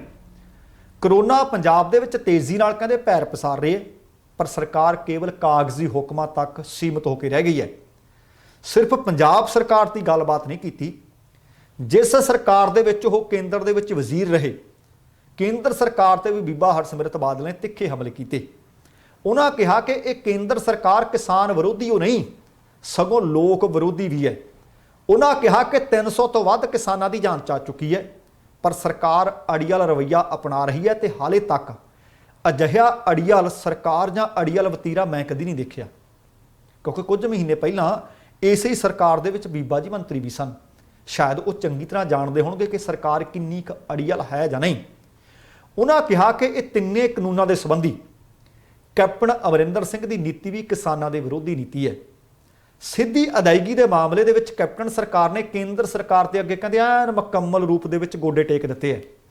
ਜਿਹੜੇ ਕਹਿੰਦੇ ਉੱਥੇ ਮੰਤਰੀ ਭੇਜੇ ਸੀ ਕਿ ਜਾਓ ਭਾਈ ਪਿਊਸ਼ ਗੋਇਲ ਦੇ ਨਾਲ ਗੱਲਬਾਤ ਕਰਕੇ ਆਓ ਇਸ ਮਾਮਲੇ ਤੇ, ਕਹਿੰਦੀ ਪਤਾ ਕੀ ਕਰਕੇ ਆਏ ਆ, ਸਿਰਫ ਸ਼ੇਰੋ ਸ਼ਾਇਰੀ ਕਰਕੇ ਵਾਪਸ ਮੁੜੇ ਆਏ। ਕਹਿੰਦੇ ਦੱਸੋ ਕੀ ਕਰਕੇ ਆਏ ਆ। ਉਹਨਾਂ ਕਿਹਾ ਕਿ ਹਾਲੇ ਬਾਰਦਾਨੇ ਦੀ ਵੱਡੀ ਸਮੱਸਿਆ ਪੰਜਾਬ ਦੇ ਕਿਸਾਨਾਂ ਦੇ ਅੱਗੇ ਮੂੰਹ ਅੱਡੀ ਖੜੀ ਹੈ, ਜਿਸ ਸੰਬੰਧੀ ਕਹਿੰਦੇ ਇਸ ਸਮੇਂ ਤੇ ਸੂਬਾ ਸਰਕਾਰ ਨੇ ਕੁਝ ਕਰਨਾ ਸੀ ਪਰ ਕੀਤਾ ਨਹੀਂ, ਜਿਸ ਕਾਰਨ ਪਰੇਸ਼ਾਨੀ ਕਿਸਾਨਾਂ ਨੂੰ ਝੱਲਣੀ ਪੈ ਰਹੀ ਹੈ। ਬੇਅਦਬੀ ਮਾਮਲਿਆਂ ਤੇ ਵੀ ਖੁੱਲ੍ਹ ਕੇ ਬੋਲੇ। ਹਰਸਿਮਰਤ ਕੌਰ ਬਾਦਲ ਨੇ ਆਖਿਆ ਕਿ ਸਾਡੀ ਸਿਰਫ ਤੇ ਸਿਰਫ ਇੱਕੋ ਹੀ ਅਰਦਾਸ ਹੈ ਕਿ ਜਿਨ੍ਹਾਂ ਨੇ ਵੀ ਗੁਰੂ ਸਾਹਿਬ ਤੇ ਹਮਲੇ ਕੀਤੇ, ਜਿਨ੍ਹਾਂ ਨੇ ਹਮਲੇ ਕਰਵਾਏ, ਜਿਨ੍ਹਾਂ ਨੇ ਇਸ ਉੱਤੇ ਸਿਆਸਤ ਕੀਤੀ, ਉਹ ਕਹਿੰਦੀ ਮੈਂ ਅਰਦਾਸ ਕਰਦੀ ਹਾਂ ਕਿ ਰੱਬਾ ਉਹਨਾਂ ਦਾ ਕੱਖ ਨਾ ਰਹੇ। ਉਹਨਾਂ ਕਿਹਾ ਕਿ ਮਾਨਯੋਗ ਹਾਈ ਕੋਰਟ ਦੀ ਜੱਜਮੈਂਟ ਤੋਂ ਬਾਅਦ ਇਹ ਸਾਫ਼ ਹੋ ਗਿਆ ਹੈ ਕਿ ਕੈਪਟਨ ਅਮਰਿੰਦਰ ਸਿੰਘ ਅਤੇ ਹੋਰ ਵਿਰੋਧੀ ਪਾਰਟੀਆਂ ਬੇਅਦਬੀ ਮਾਮਲੇ ਵਿੱਚ ਜ਼ਮੀਨੀ ਕੁਝ ਨਹੀਂ ਕਰ ਰਹੀਆਂ, ਸਿਰਫ ਸਿਆਸਤ ਕਰ ਰਹੀਆਂ ਨੇ। ਇੱਕ ਪਾਰਟੀ ਤੇ ਇੱਕ ਪਰਿਵਾਰ ਨੂੰ ਜਾਣਬੁੱਝ ਕੇ ਨਿਸ਼ਾਨਾ ਬਣਾ ਰਹੀਆਂ ਸੀ। ਉਹਨਾਂ ਨੂੰ ਬੇਅਦਬੀ ਦਾ ਕੋਈ ਦੁੱਖ ਨਹੀਂ। ਹਰਸਿਮਰਤ ਕੌਰ ਨੇ ਇਹ ਵੀ ਕਿਹਾ ਕਿ ਮਾਨਯੋਗ ਅਦਾਲਤ ਦੇ ਫੈਸਲੇ ਦੇ ਉਪਰੰਤ ਕੁੰਵਰ ਵਿਜੇ ਪ੍ਰਤਾਪ ਨੇ ਅਸਤੀਫਾ ਦਿੱਤਾ ਹੈ, ਪਰ ਕੈਪਟਨ ਅਮਰਿੰਦਰ ਸਿੰਘ ਉਸ ਅਸਤੀਫੇ ਨੂੰ ਮੰਨਣ ਵਾਸਤੇ ਤਿਆਰ ਨਹੀਂ। ਇਸ ਤੋਂ ਕਹਿੰਦੇ ਵੱਡੀ ਮਿਲੀ ਭੁਗਤ ਦੀ ਹੋਰ ਨਿਸ਼ਾਨੀ ਕੀ ਹੋ ਸਕਦੀ ਹੈ। ਉਹਨਾਂ ਇਹ ਵੀ ਕਿਹਾ ਕਿ ਕੈਪਟਨ ਅਮਰਿੰਦਰ ਸਿੰਘ ਇਸ ਮਾਮਲੇ ਦੇ ਵਿੱਚ ਸੁਪਰੀਮ ਕੋਰਟ ਭਾਵੇਂ ਹੀ ਚਲੇ ਜਾਣ, ਪਰ ਜਿਸ ਤਰ੍ਹਾਂ ਹਾਈ ਕੋਰਟ ਨੇ ਵੱਡਾ ਝਟਕਾ ਦਿੱਤਾ, ਉਹ ਕਹਿੰਦੇ ਸੁਪਰੀਮ ਕੋਰਟ ਦੇ ਵਿੱਚੋਂ ਵੀ ਉਹਨਾਂ ਨੂੰ ਮੂੰਹ ਦੀ ਖਾਣੀ ਪਏਗੀ। ਮੈਂ ਸੰਖੇਪ ਦੇ ਵਿੱਚ ਦੱਸ ਦਿਆਂ ਕਿ ਕੁੰਵਰ ਵਿਜੇ ਪ੍ਰਤਾਪ ਹੋਰਾਂ ਨੇ ਨਾਰਾਜ਼ ਹੋ ਕੇ ਕਿ ਉਹਨਾਂ ਨੂੰ ਸਿੱਟ ਤੋਂ ਬਾਹਰ ਕੱਢਣ ਦੀਆਂ ਗੱਲਾਂ ਕੀਤੀਆਂ ਜਾ ਰਹੀਆਂ ਨੇ, ਉਹਨਾਂ ਦੀ ਇਮਾਨਦਾਰੀ ਤੇ ਸ਼ੱਕ ਕੀਤਾ ਜਾ ਰਿਹਾ ਹੈ। ਉਹਨਾਂ ਨੇ ਆਪਣੇ ਅਹੁਦੇ ਤੋਂ ਅਸਤੀਫਾ ਦੇ ਦਿੱਤਾ ਸੀ, ਪਰ ਮਾਨਯੋਗ ਪੰਜਾਬ ਸਰਕਾਰ ਨੇ ਮੁੱਖ ਮੰਤਰੀ ਕੈਪਟਨ ਅਮਰਿੰਦਰ ਸਿੰਘ ਹੋਰਾਂ ਨੇ ਉਹਨਾਂ ਦਾ ਅਸਤੀਫਾ ਪ੍ਰਵਾਨ ਨਹੀਂ ਹੋ ਕੀਤਾ। ਤੇ ਹੁਣ ਸਿੱਧੀ ਅਦਾਇਗੀ ਵਾਲੇ ਮਾਮਲੇ ਦੇ ਜਿਸ ਦੇ ਉੱਤੇ ਗੱਲਬਾਤ ਹਰਸਿਮਰਤ ਕੌਰ ਬਾਦਲ ਹੋਰਾਂ ਨੇ ਕੀਤੀ ਹੈ। ਤੁਹਾਨੂੰ ਯਾਦ ਹੋਣਾ ਹੈ ਕਿ 10 ਅਪ੍ਰੈਲ ਤੋਂ 10 ਤਰੀਕ ਤੋਂ ਖਰੀਦ ਸ਼ੁਰੂ ਹੋ ਚੁੱਕੀ ਹੈ। ਸਿੱਧੀ ਅਦਾਇਗੀ ਦਾ ਮੁੱਦਾ ਹਾਲੇ ਵੀ ਊਂਠ ਦੇ ਬੁੱਲ ਵਾਂਗੂ ਲਮਕਿਆ ਪਿਆ ਹੈ। ਇਹ ਅਦਾਇਗੀ ਵਾਲਾ ਮੁੱਦਾ ਨਾ ਤਾਂ ਆੜ੍ਹਤੀਆਂ ਦੇ ਪੱਲੇ ਪੈ ਰਿਹਾ ਹੈ, ਨਾ ਕਿਸਾਨ ਇਹਨੂੰ ਸਮਝ ਸਕੇ ਨੇ। ਜਲੰਧਰ ਦੀ ਦਾਣਾ ਮੰਡੀ ਦੇ ਵਿੱਚ ਸਾਡੇ ਕੁਝ ਪੱਤਰਕਾਰਾਂ ਨੇ ਜਾ ਕੇ ਗੱਲਬਾਤ ਕੀਤੀ ਤੇ ਦੇਖਣ ਨੂੰ ਮਿਲਿਆ ਕਿ ਆੜ੍ਹਤੀਆਂ ਦੇ ਮੁਤਾਬਕ ਫਸਲ ਦੀ ਖਰੀਦ 10 ਅਪ੍ਰੈਲ ਤੋਂ ਸ਼ੁਰੂ ਹੋਈ ਹੈ। ਉਹਨਾਂ ਨੇ ਕਿਸਾਨਾਂ ਤੋਂ ਕਣਕ ਖਰੀਦੀ ਵੀ ਹੈ, ਪਰ ਹਾਲੇ ਤੱਕ ਕਿਸਾਨਾਂ ਨੂੰ ਅਦਾਇਗੀ ਕੋਈ ਨਹੀਂ ਹੋਈ। ਖਰੀਦ ਏਜੰਸੀਆਂ ਦੇ ਵੱਲੋਂ ਜਿਨ੍ਹਾਂ ਨੇ ਇਹ ਕਣਕ ਖਰੀਦੀ ਹੈ, ਨਾ ਕਿਸਾਨਾਂ ਦੇ ਖਾਤੇ 'ਚ, ਨਾ ਸਿੱਧੀ ਪੇਮੈਂਟ ਕਿਸੇ ਨੂੰ ਵੀ ਨਹੀਂ ਮਿਲੀ, ਨਾ ਆੜ੍ਹਤੀਆਂ ਨੂੰ ਬਣਦੀ ਰਕਮ ਦਿੱਤੀ ਗਈ ਹੈ। ਤੇ ਉਧਰ ਕਿਸਾਨਾਂ ਨੇ ਦਾਅਵਾ ਕੀਤਾ ਹੈ ਕਿ ਕਣਕ ਵੇਚਣ ਨੂੰ ਲੈ ਕੇ ਪੰਜਾਬ ਸਰਕਾਰ ਦੇ ਵੱਲੋਂ ਜਿਹੜਾ ਪੋਰਟਲ ਤਿਆਰ ਕੀਤਾ ਗਿਆ ਹੈ, ਉਸ ਬਾਬਤ ਉਹਨਾਂ ਨੂੰ ਕੋਈ ਗਿਆਨ ਨਹੀਂ, ਕੋਈ ਜਾਣਕਾਰੀ ਨਹੀਂ। ਕਿਸਾਨਾਂ ਨੇ ਕਿਹਾ ਕਿ ਆੜ੍ਹਤੀਆਂ ਦਾ ਤੇ ਕਿਸਾਨਾਂ ਦਾ ਅੱਜ ਦਾ ਰਿਸ਼ਤਾ ਨਹੀਂ, ਰਿਸ਼ਤਾ ਬੜਾ ਪੁਰਾਣਾ ਹੈ। ਸਾਡਾ ਤਾਂ ਇਹ ATM ਹੈ, ਇਸ ਲਈ ਸਰਕਾਰ ਨੂੰ ਜਿਹੜਾ ਪਹਿਲਾ ਪੁਰਾਣਾ ਸਿਸਟਮ ਚੱਲ ਰਿਹਾ ਸੀ ਉਹੀ ਸਿਸਟਮ ਅਪਣਾਉਣਾ ਚਾਹੀਦਾ ਹੈ, ਕਿਉਂਕਿ ਸਾਡਾ ਉਹਦੇ ਵਿੱਚ ਯਕੀਨ ਹੈ ਤੇ ਸਾਨੂੰ ਉਹ ਸਿਸਟਮ ਚੰਗਾ ਲੱਗਦਾ ਹੈ। ਸਰਕਾਰ ਨੇ ਆੜ੍ਹਤੀਆਂ ਵਿੱਚੋਂ ਕੱਢ ਕੇ, ਆੜ੍ਹਤੀਆਂ ਨੂੰ ਇਸ ਸਿਸਟਮ ਦੇ ਵਿੱਚੋਂ ਕੱਢ ਕੇ ਸਿੱਧੀ ਅਦਾਇਗੀ ਕਿਸਾਨਾਂ ਦੇ ਖਾਤੇ ਦੇ ਵਿੱਚ ਕਰਨ ਦਾ ਬੀਤੇ ਦਿਨੀ ਐਲਾਨ ਕਰ ਦਿੱਤਾ ਸੀ, ਜਿਸ ਤੋਂ ਬਾਅਦ ਪੰਜਾਬ ਸਰਕਾਰ ਨੇ ਆੜ੍ਹਤੀਆਂ ਤੇ ਕਿਸਾਨਾਂ ਦੇ ਰਿਸ਼ਤੇ ਬਣਾਈ ਰੱਖਣ ਦੇ ਵਾਸਤੇ ਇੱਕ ਅਨਾਜ ਖਰੀਦ ਪੋਰਟਲ ਲਾਂਚ ਕੀਤਾ ਸੀ, ਜਿਸ ਦੇ ਵਿੱਚ ਕਿਸਾਨਾਂ ਨੂੰ ਪੈਸੇ ਜਾਰੀ ਕਰਨ ਤੋਂ ਪਹਿਲਾਂ ਦੱਸਿਆ ਗਿਆ ਸੀ ਕਿ ਆੜ੍ਹਤੀਆਂ ਨੂੰ ਅਸੀਂ ਇੱਕ ਬਦਲ ਦੇ ਦਿੱਤਾ ਹੈ। ਬਦਲ ਇਹ ਸੀ ਪੇ ਨਾਓ, ਕਿ ਜੇਕਰ ਆੜ੍ਹਤੀਏ ਪੇ ਨਾਓ ਤੇ ਕਲਿੱਕ ਕਰਨਗੇ ਤਾਂ ਉਸ ਵਕਤ ਕਿਸਾਨਾਂ ਦੇ ਖਾਤੇ ਦੇ ਵਿੱਚ ਪੈਸੇ ਟਰਾਂਸਫਰ ਹੋਣਗੇ। ਜਿਹੜੀ ਅਦਾਇਗੀ ਆ ਉਹ 48 ਘੰਟਿਆਂ ਦੇ ਅੰਦਰ ਕਲਿੱਕ ਨਾ ਕਰਨ ਦੀ ਸੂਰਤ ਵਿੱਚ ਪੈਸੇ ਆਪਣੇ ਆਪ ਕਿਸਾਨਾਂ ਦੇ ਖਾਤੇ ਵਿੱਚ ਚਲੇ ਜਾਣਗੇ। ਇਸ ਵਾਸਤੇ ਆੜ੍ਹਤੀਆਂ ਨੂੰ ਕਲਿੱਕ ਨਾਓ ਦਾ ਬਟਨ ਦੱਬਣਾ ਬੜਾ ਲਾਜ਼ਮੀ ਹੈ। ਅਨਾਜ ਖਰੀਦ ਪੋਰਟਲ ਤਹਿਤ ਮੰਡੀ ਦੇ ਵਿੱਚ ਕਣਕ ਲੈ ਕੇ ਜਾਣ ਵਾਲੇ ਕਿਸਾਨ ਨੂੰ ਪਹਿਲਾਂ ਪੋਰਟਲ ਉੱਤੇ ਆਪਣਾ ਪੂਰਾ ਵੇਰਵਾ, ਜਿਸ ਦੇ ਵਿੱਚ ਨਾਮ ਹੈ, ਆਪਣਾ ਪਤਾ, ਆਧਾਰ ਕਾਰਡ ਨੰਬਰ, ਬੈਂਕ ਦਾ ਖਾਤਾ ਨੰਬਰ, ਜ਼ਮੀਨ ਦਾ ਵੇਰਵਾ, ਫਸਲ ਆਦਿ, ਇਹ ਸਾਰਾ ਕੁਝ ਦਰਜ ਕਰਨਾ ਪੈਂਦਾ ਹੈ। ਇਸ ਤੋਂ ਇਲਾਵਾ ਇਸੇ ਹੀ ਪੋਰਟਲ ਦੇ ਵਿੱਚ ਇਸ ਗੱਲ ਦਾ ਵੇਰਵਾ ਵੀ ਦਿੱਤਾ ਗਿਆ ਹੈ ਕਿ ਕਿਸਾਨ ਫਸਲ ਦੀ ਅਦਾਇਗੀ ਸਿੱਧੀ ਆਪਣੇ ਬੈਂਕ ਖਾਤੇ ਵਿੱਚ ਲੈਣਾ ਚਾਹੁੰਦਾ ਹੈ ਜਾਂ ਫਿਰ ਉਹ ਆੜ੍ਹਤੀਆਂ ਰਾਹੀਂ ਲੈਣਾ ਚਾਹੁੰਦਾ ਹੈ। ਤੇ ਦੂਸਰੇ ਪਾਸੇ ਕੇਂਦਰ ਸਰਕਾਰ ਨੇ ਵੀ ਇਹ ਸਾਫ਼ ਕਰ ਦਿੱਤਾ ਹੈ ਕਿ ਜਿਹੜੇ ਕਿਸਾਨ, ਕਿਉਂਕਿ ਠੇਕੇ ਤੇ ਜਿਨ੍ਹਾਂ ਨੇ ਲਈ ਹੈ ਉਹ ਕਿਵੇਂ ਦੇਣਗੇ ਆਪਣੀ ਫਰਦ, ਉਹਨਾਂ ਨੇ ਵੀ ਇਸ ਗੱਲ ਦੇ ਉੱਤੇ ਬਿਲਕੁਲ ਸਾਫ਼ ਸਥਿਤੀ ਕਰ ਦਿੱਤੀ ਹੈ ਕਿ ਜਿਨ੍ਹਾਂ ਲੋਕਾਂ ਨੇ ਠੇਕੇ ਤੇ ਜ਼ਮੀਨ ਲਈ ਹੋਈ ਹੈ, ਠੇਕੇ ਤੇ ਜ਼ਮੀਨ ਲੈ ਕੇ ਖੇਤੀ ਕਰਦੇ ਆ, ਉਹਨਾਂ ਨੂੰ ਵੀ ਪੇਮੈਂਟ ਸਿੱਧੀ ਉਹਨਾਂ ਦੇ ਖਾਤੇ ਦੇ ਵਿੱਚ ਕੀਤੀ ਜਾਏਗੀ। ਪਰ ਹਾਲੇ ਵੀ 10 ਤਰੀਕ ਦੀ ਖਰੀਦ ਸ਼ੁਰੂ ਹੋਈ ਹੈ। ਇਸ ਸਿਸਟਮ ਤੋਂ ਬਹੁਤੇ ਕਿਸਾਨ ਵੀ ਅਣਜਾਣ ਨੇ, ਇਸ ਸਿਸਟਮ ਤੋਂ ਬਹੁਤੇ ਆੜ੍ਹਤੀਏ ਵੀ ਅਣਜਾਣ ਨੇ। ਹੁਣ ਵੇਖਦੇ ਹਾਂ ਕਿ ਜਿਹੜੇ ਕਿਸਾਨ ਆਪਣੀ ਜਿਣਸ ਵੇਚ ਰਹੇ ਹੈ ਕਿ ਉਹਨਾਂ ਨੂੰ ਉਹਨਾਂ ਦੀ ਪੇਮੈਂਟ ਮਿਲਦੀ ਹੈ ਤਾਂ ਮਿਲਦੀ ਕਿਵੇਂ ਹੈ। ਅਗਲੀ ਖਬਰ ਹੈ ਆਮ ਆਦਮੀ ਪਾਰਟੀ ਦੇ ਨਾਲ ਸੰਬੰਧਿਤ ਖਬਰ ਹੈ। ਸ਼ਾਇਦ ਤੁਹਾਨੂੰ ਯਾਦ ਹੋਵੇ ਕਿ ਬੀਤੀ ਵਿਧਾਨ ਸਭਾ ਚੋਣ ਜਿਹੜੀ 2017 ਵਿੱਚ ਹੋਈ ਸੀ, ਉਸ ਵਕਤ ਜਿੰਨੇ ਵੀ ਚੋਣ ਸਰਵੇ ਆਉਂਦੇ ਸੀ, ਆਮ ਲੋਕਾਂ ਨਾਲ ਗੱਲਬਾਤ ਕਰਦੇ ਸੀ, ਜ਼ਮੀਨੀ ਹਕੀਕਤਾਂ ਦੇਖਦੇ ਸੀ, ਲੈ ਵੀ ਐਤਕੀ ਤਾਂ ਪਲਟਾ ਦੇ ਦੇਣਾ ਹੈ, ਆਮ ਆਦਮੀ ਪਾਰਟੀ ਦੀ ਅਸੀਂ ਸਰਕਾਰ ਬਣਾ ਦੇਣੀ ਹੈ। ਪਰ ਹੋਇਆ ਕੀ? ਕਾਂਗਰਸ ਪਾਰਟੀ ਨੂੰ ਬਹੁਤ ਵੱਡਾ ਬਹੁਮਤ ਮਿਲਿਆ। ਦੂਸਰੇ ਨੰਬਰ ਦੇ ਉੱਤੇ ਆਈ ਆਮ ਆਦਮੀ ਪਾਰਟੀ, ਜਿਹੜੀ ਵਿਰੋਧੀ ਧਿਰ ਦਾ ਰੁਤਬਾ ਪ੍ਰਾਪਤ ਕਰ ਗਈ। ਸੱਤਾਧਾਰੀ ਧਿਰ ਸੀ ਜਿਹੜੀ 10 ਵਰ੍ਹਿਆਂ ਤੋਂ ਰਾਜ ਕਰਦੀ ਆ ਰਹੀ ਸੀ, ਕਿਤੇ ਲੱਭੀ ਨਹੀਂ। ਭਾਰਤੀ ਜਨਤਾ ਪਾਰਟੀ ਦਾ ਹਾਲ ਕੀ ਸੀ, ਬਹੁਜਨ ਸਮਾਜ ਪਾਰਟੀ ਦਾ ਹਾਲ ਕੀ ਸੀ, ਬਾਕੀ ਧਿਰਾਂ ਦਾ ਹਾਲ ਕੀ ਸੀ, ਉਹ ਚੋਣ ਨਤੀਜੇ ਸਾਰਿਆਂ ਦੇ ਆਪਣੇ ਸਾਹਮਣੇ ਸੀ। ਪਰ ਉਹਦੇ ਵਿੱਚ ਕੁਝ ਕੁ ਗਲਤੀਆਂ, ਜਾਂ ਇਹ ਆਖੀਏ ਕਿ ਦੂਜੀਆਂ ਵਿਰੋਧੀ ਪਾਰਟੀਆਂ ਨੇ, ਸਿਆਸੀ ਧਿਰਾਂ ਨੇ ਇਸ ਗੱਲ ਦੇ ਇਲਜ਼ਾਮ ਲਾਉਣੇ ਸ਼ੁਰੂ ਕਰ ਦਿੱਤੇ ਸਨ ਕਿ ਆਮ ਆਦਮੀ ਪਾਰਟੀ ਨੇ ਆਪਣਾ ਮੁੱਖ ਮੰਤਰੀ ਦਾ ਚਿਹਰਾ ਐਲਾਨਿਆ ਨਹੀਂ। ਜੇਕਰ ਆਮ ਆਦਮੀ ਪਾਰਟੀ ਨੂੰ ਤੁਸੀਂ ਜਿਤਾ ਦਿੰਦੇ ਹੋ ਤਾਂ ਪੰਜਾਬ ਦੇ ਮੁੱਖ ਮੰਤਰੀ ਦੀ ਕੁਰਸੀ ਤੇ, ਅਹੁਦੇ ਤੇ ਅੱਖ ਕੇਜਰੀਵਾਲ ਧਰੀ ਬੈਠਾ ਹੈ। ਬਾਹਰੋਂ ਬੰਦਾ ਆ ਕੇ ਤੁਹਾਡੇ ਤੇ ਰਾਜ ਕਰੇਗਾ, ਭਾਵੇਂ ਕਿ ਉਹ ਹਰਿਆਣੇ ਦੇ ਅਗਰਵਾਲ ਨੇ। ਪਰ ਵਿਰੋਧੀ ਤਰ੍ਹਾਂ ਕਹਿੰਦੀਆਂ ਸੀ ਕਿ ਬਾਹਰਲਾ ਬਈਆ ਆਊਗਾ, ਤੁਹਾਡੇ ਤੇ ਭਈਆ ਰਾਜ ਕਰੂਗਾ। ਬਹੁਤ ਸਾਰੇ ਲੋਕਾਂ ਨੂੰ ਇਸ ਗੱਲ ਤੇ ਇਤਰਾਜ਼ ਹੋਇਆ, ਜਦੋਂ ਕਿ ਸੰਵਿਧਾਨ ਇਸ ਗੱਲ ਦੀ ਆਗਿਆ ਨਹੀਂ ਦਿੰਦਾ। ਸੰਵਿਧਾਨ ਕਹਿੰਦਾ ਕਿ ਜਿਹੜੀ ਪਾਰਟੀ ਸਭ ਤੋਂ ਵੱਡੀ ਪਾਰਟੀ ਬਣ ਕੇ ਉਭਰੇਗੀ, ਉਹ ਆਪਣਾ ਇੱਕ ਲੀਡਰ ਚੁਣਨਗੇ ਤੇ ਫਿਰ ਉਹ ਕਿਸੇ ਸੂਬੇ ਦਾ ਮੁੱਖ ਮੰਤਰੀ ਜਾਂ ਫਿਰ ਕਿਸੇ ਸਟੇਟ ਦਾ ਜਾਂ ਕਿਸੇ ਮੁਲਕ ਦਾ ਉਹ ਪ੍ਰਧਾਨ ਮੰਤਰੀ ਬਣੇਗਾ। ਪਰ ਬੀਤੇ ਕਈ ਵਰ੍ਹਿਆਂ ਤੋਂ ਇਹ ਰਵਾਇਤ ਬਣ ਗਈ ਹੈ ਕਿ ਹਰ ਇੱਕ ਪਾਰਟੀ ਆਪਣਾ ਪ੍ਰਧਾਨ ਮੰਤਰੀ ਦਾ ਵੀ ਤੇ ਆਪਣਾ ਮੁੱਖ ਮੰਤਰੀ ਦਾ ਵੀ ਚਿਹਰਾ ਐਲਾਨਦੀ ਹੈ, ਜਿਸ ਤੋਂ ਬਾਅਦ ਲੋਕ ਆਪਣੀ ਰਾਏ ਬਣਾਉਂਦੇ ਹੈ, ਫਿਰ ਉਸ ਵਿਅਕਤੀ ਦੇ ਹੱਕ ਵਿੱਚ ਭੁਗਤਦੇ ਹੈ। ਉਸ ਚੀਜ਼ ਦਾ ਖਮਿਆਜ਼ਾ ਆਮ ਆਦਮੀ ਪਾਰਟੀ ਨੂੰ ਪੰਜਾਬ ਦੇ ਵਿੱਚ ਭੁਗਤਣਾ ਪਿਆ। ਹੁਣ ਚੋਣਾਂ ਫੇਰ ਲਗਭਗ ਨੇੜੇ ਆਉਂਦੀਆਂ ਜਾਂਦੀਆਂ ਨੇ। ਸ਼ਾਇਦ ਆਮ ਆਦਮੀ ਪਾਰਟੀ ਆਪਣੀ ਉਸ ਗਲਤੀ ਨੂੰ ਸੁਧਾਰਨਾ ਚਾਹੁੰਦੀ ਹੈ। ਤੇ ਹੁਣ ਫਿਰ ਮੁੱਖ ਮੰਤਰੀ ਪੰਜਾਬ ਦੇ ਵਿੱਚ ਕੌਣ ਹੋਵੇਗਾ? ਮੁੱਖ ਮੰਤਰੀ ਦਾ ਚਿਹਰਾ ਆਮ ਆਦਮੀ ਪਾਰਟੀ ਵੱਲੋਂ ਕੌਣ ਹੋਵੇਗਾ? ਇਸ ਦੇ ਬਾਬਤ ਪੰਜਾਬ ਦੇ ਆਮ ਆਦਮੀ ਪਾਰਟੀ ਦੇ ਇੰਚਾਰਜ ਨੇ ਜਰਨੈਲ ਸਿੰਘ, ਵਿਸਾਖੀ ਦੇ ਮੌਕੇ ਤੇ ਤਖਤ ਸ੍ਰੀ ਕੇਸਗੜ੍ਹ ਸਾਹਿਬ ਆਨੰਦਪੁਰ ਸਾਹਿਬ ਪਹੁੰਚੇ ਹੋਏ ਸਨ। ਉੱਥੇ ਜਰਨੈਲ ਸਿੰਘ ਨੂੰ ਪੱਤਰਕਾਰਾਂ ਨੇ ਪੁੱਛ ਲਿਆ ਕਿ ਪੰਜਾਬ ਦੀ ਜਨਤਾ ਨੇ ਅਕਾਲੀਆਂ ਨੂੰ ਅਜਮਾ ਲਿਆ, ਭਾਜਪਾ ਨੂੰ ਅਜਮਾ ਲਿਆ, ਕਾਂਗਰਸ ਨੂੰ ਅਜਮਾ ਲਿਆ, ਤੇ ਹੁਣ ਲੋਕ ਕਿਸੇ ਨਵੀਂ ਪਾਰਟੀ ਦੇ ਉੱਤੇ ਆਸ ਟਿਕਾਈ ਬੈਠੇ ਆ, ਟੇਕ ਉਹਨਾਂ ਦੀ ਹੈ। ਲੋਕ ਸੋਚਦੇ ਆ ਕਿ ਇਹਨਾਂ ਸਿਆਸੀ ਧਿਰਾਂ ਨੇ ਸਾਨੂੰ ਖੂਬ ਲੁੱਟ ਲਿਆ ਤੇ ਕੁੱਟ ਲਿਆ। ਤੇ ਪੰਜਾਬ ਦੇ ਲੋਕ ਜੇਕਰ ਤੁਹਾਡੇ ਉੱਤੇ ਆਪਣੀ ਟੇਕ ਲਾਈ ਬੈਠੇ ਹੋਣ ਜਾਂ ਕੋਈ ਬਦਲ ਚਾਹੁੰਦੇ ਹੋਣ, ਤੁਸੀਂ ਬਦਲ ਦੇ ਰੂਪ ਵਿੱਚ ਜੇ ਸਾਹਮਣੇ ਆਵੋ ਤਾਂ ਫਿਰ ਤੁਹਾਡੀ ਮੁੱਖ ਮੰਤਰੀ ਦੀ ਕੁਰਸੀ ਤੇ ਕੌਣ ਬੈਠੇਗਾ? ਮੁੱਖ ਮੰਤਰੀ ਦਾ ਚਿਹਰਾ ਕੌਣ ਹੋਏਗਾ? ਸਹੀ ਅਰਥਾਂ ਦੇ ਵਿੱਚ ਲੋਕ ਰਾਜ ਤਾਂ ਇਹੀ ਹੋਏਗਾ ਕਿ ਤੁਸੀਂ ਪਹਿਲਾਂ ਲੋਕਾਂ ਨੂੰ ਦੱਸੋ। ਉਹ ਕਹਿੰਦੇ ਅੱਜ ਦੇਖੋ ਭਗਵੰਤ ਮਾਨ ਮੇਰੇ ਨਾਲ ਹੈ ਤੇ ਚੁਣੇ ਹੋਏ ਕਈ ਵਿਧਾਇਕ ਤੇ ਪਾਰਟੀ ਦੇ ਆਗੂ ਹੋਰ ਵੀ ਨਾਲ ਨੇ। ਉਹ ਕਹਿੰਦੇ ਅੱਜ ਅਸੀਂ ਤੁਹਾਨੂੰ ਦੱਸਣਾ ਚਾਹੁੰਦੇ ਹਾਂ ਕਿ ਜੋ ਪਿਛਲੀ ਵਾਰੀ ਹੋ ਗਿਆ ਐਤਕੀ ਨਹੀਂ ਹੋਏਗਾ। ਉਹਨਾਂ ਨੇ ਦੋ ਗੱਲਾਂ ਤਿੰਨ ਸਾਫ਼ ਕੀਤੀਆਂ। ਉਹ ਕਹਿੰਦੇ ਪਹਿਲੀ ਗੱਲ, ਚੋਣਾਂ ਤੋਂ ਪਹਿਲਾਂ ਅਸੀਂ ਮੁੱਖ ਮੰਤਰੀ ਅਹੁਦੇ ਦਾ ਉਮੀਦਵਾਰ ਕੌਣ ਹੋਵੇਗਾ ਉਹ ਵੀ ਐਲਾਨਾਂਗੇ। ਤੇ ਜਿਹੜੀ ਗੱਲ ਪਿਛਲੀ ਵਾਰੀ ਵਿਰੋਧੀ ਪਾਰਟੀਆਂ ਨੇ ਐਲਾਨ ਦਿੱਤੀ ਸੀ ਕਿ ਕੇਜਰੀਵਾਲ ਅੱਖ ਰੱਖੀ ਬੈਠਾ ਹੈ, ਜਿਹੜਾ ਵੀ ਬੰਦਾ ਪੰਜਾਬ ਦੇ ਵਿੱਚ ਮੁੱਖ ਮੰਤਰੀ ਅਹੁਦੇ ਦੀ ਦਾਅਵੇਦਾਰੀ ਅਸੀਂ ਪੇਸ਼ ਕਰਾਂਗੇ ਜਾਂ ਅਸੀਂ ਚਿਹਰਾ ਲਿਆਵਾਂਗੇ, ਉਹ ਪੰਜਾਬ ਦਾ ਹੋਏਗਾ ਤੇ ਪੰਜਾਬ ਨਾਲ ਸੰਬੰਧਿਤ ਹੋਏਗਾ। ਇਸ ਵਾਰ ਪੰਜਾਬ ਦੇ ਲੋਕ ਇਹ ਨਾ ਮਹਿਸੂਸ ਕਰਨਗੇ ਕਿ ਅਸੀਂ ਬੁੱਕਲ ਵਿੱਚ ਗੁੜ ਭੰਨਾਂਗੇ। ਜਿਹੜਾ ਭੰਬਲ ਭੂਸਾ ਪਿਛਲੀ ਵਾਰੀ ਬਾਕੀ ਦੀਆਂ ਵਿਰੋਧੀ ਧਿਰਾਂ ਨੇ ਪੈਦਾ ਕਰ ਦਿੱਤਾ ਸੀ, ਇਸ ਵਾਰ ਕਹਿੰਦੇ ਉਹ ਪੈਦਾ ਨਹੀਂ ਹੋਣ ਦਿਆਂਗੇ। ਅਸੀਂ ਪਹਿਲਾਂ ਜ਼ਰੂਰ ਦੱਸਾਂਗੇ ਕਿ ਕਿਹੜਾ ਬੰਦਾ ਆਮ ਆਦਮੀ ਪਾਰਟੀ ਦੇ ਵੱਲੋਂ ਮੁੱਖ ਮੰਤਰੀ ਅਹੁਦੇ ਦਾ ਦਾਅਵੇਦਾਰ ਹੈ। ਤੇ ਹੁਣ ਹਰਿਆਣੇ ਵਾਲੇ ਪਾਸੇ ਚੱਲਦੇ ਹਾਂ, ਕਿਉਂਕਿ ਤੁਹਾਨੂੰ ਯਾਦ ਹੋਣਾ ਹੈ ਕਿ ਮੁੱਖ ਮੰਤਰੀ ਮਨੋਹਰ ਲਾਲ ਖੱਟੜ ਹੋਰਾਂ ਨੇ ਬੀਤੇ ਦਿਨੀ ਐਲਾਨ ਕੀਤਾ ਸੀ ਕਿ ਅਸੀਂ ਸਮਾਗਮ ਰੱਦ ਨਹੀਂ ਕਰਨੇ, ਅਸੀਂ ਸਮਾਗਮ ਕਰਾਂਗੇ ਜਿਹੜੇ ਜਿਹੜੇ ਉਲੀਕੇ ਹੋਏ ਨੇ।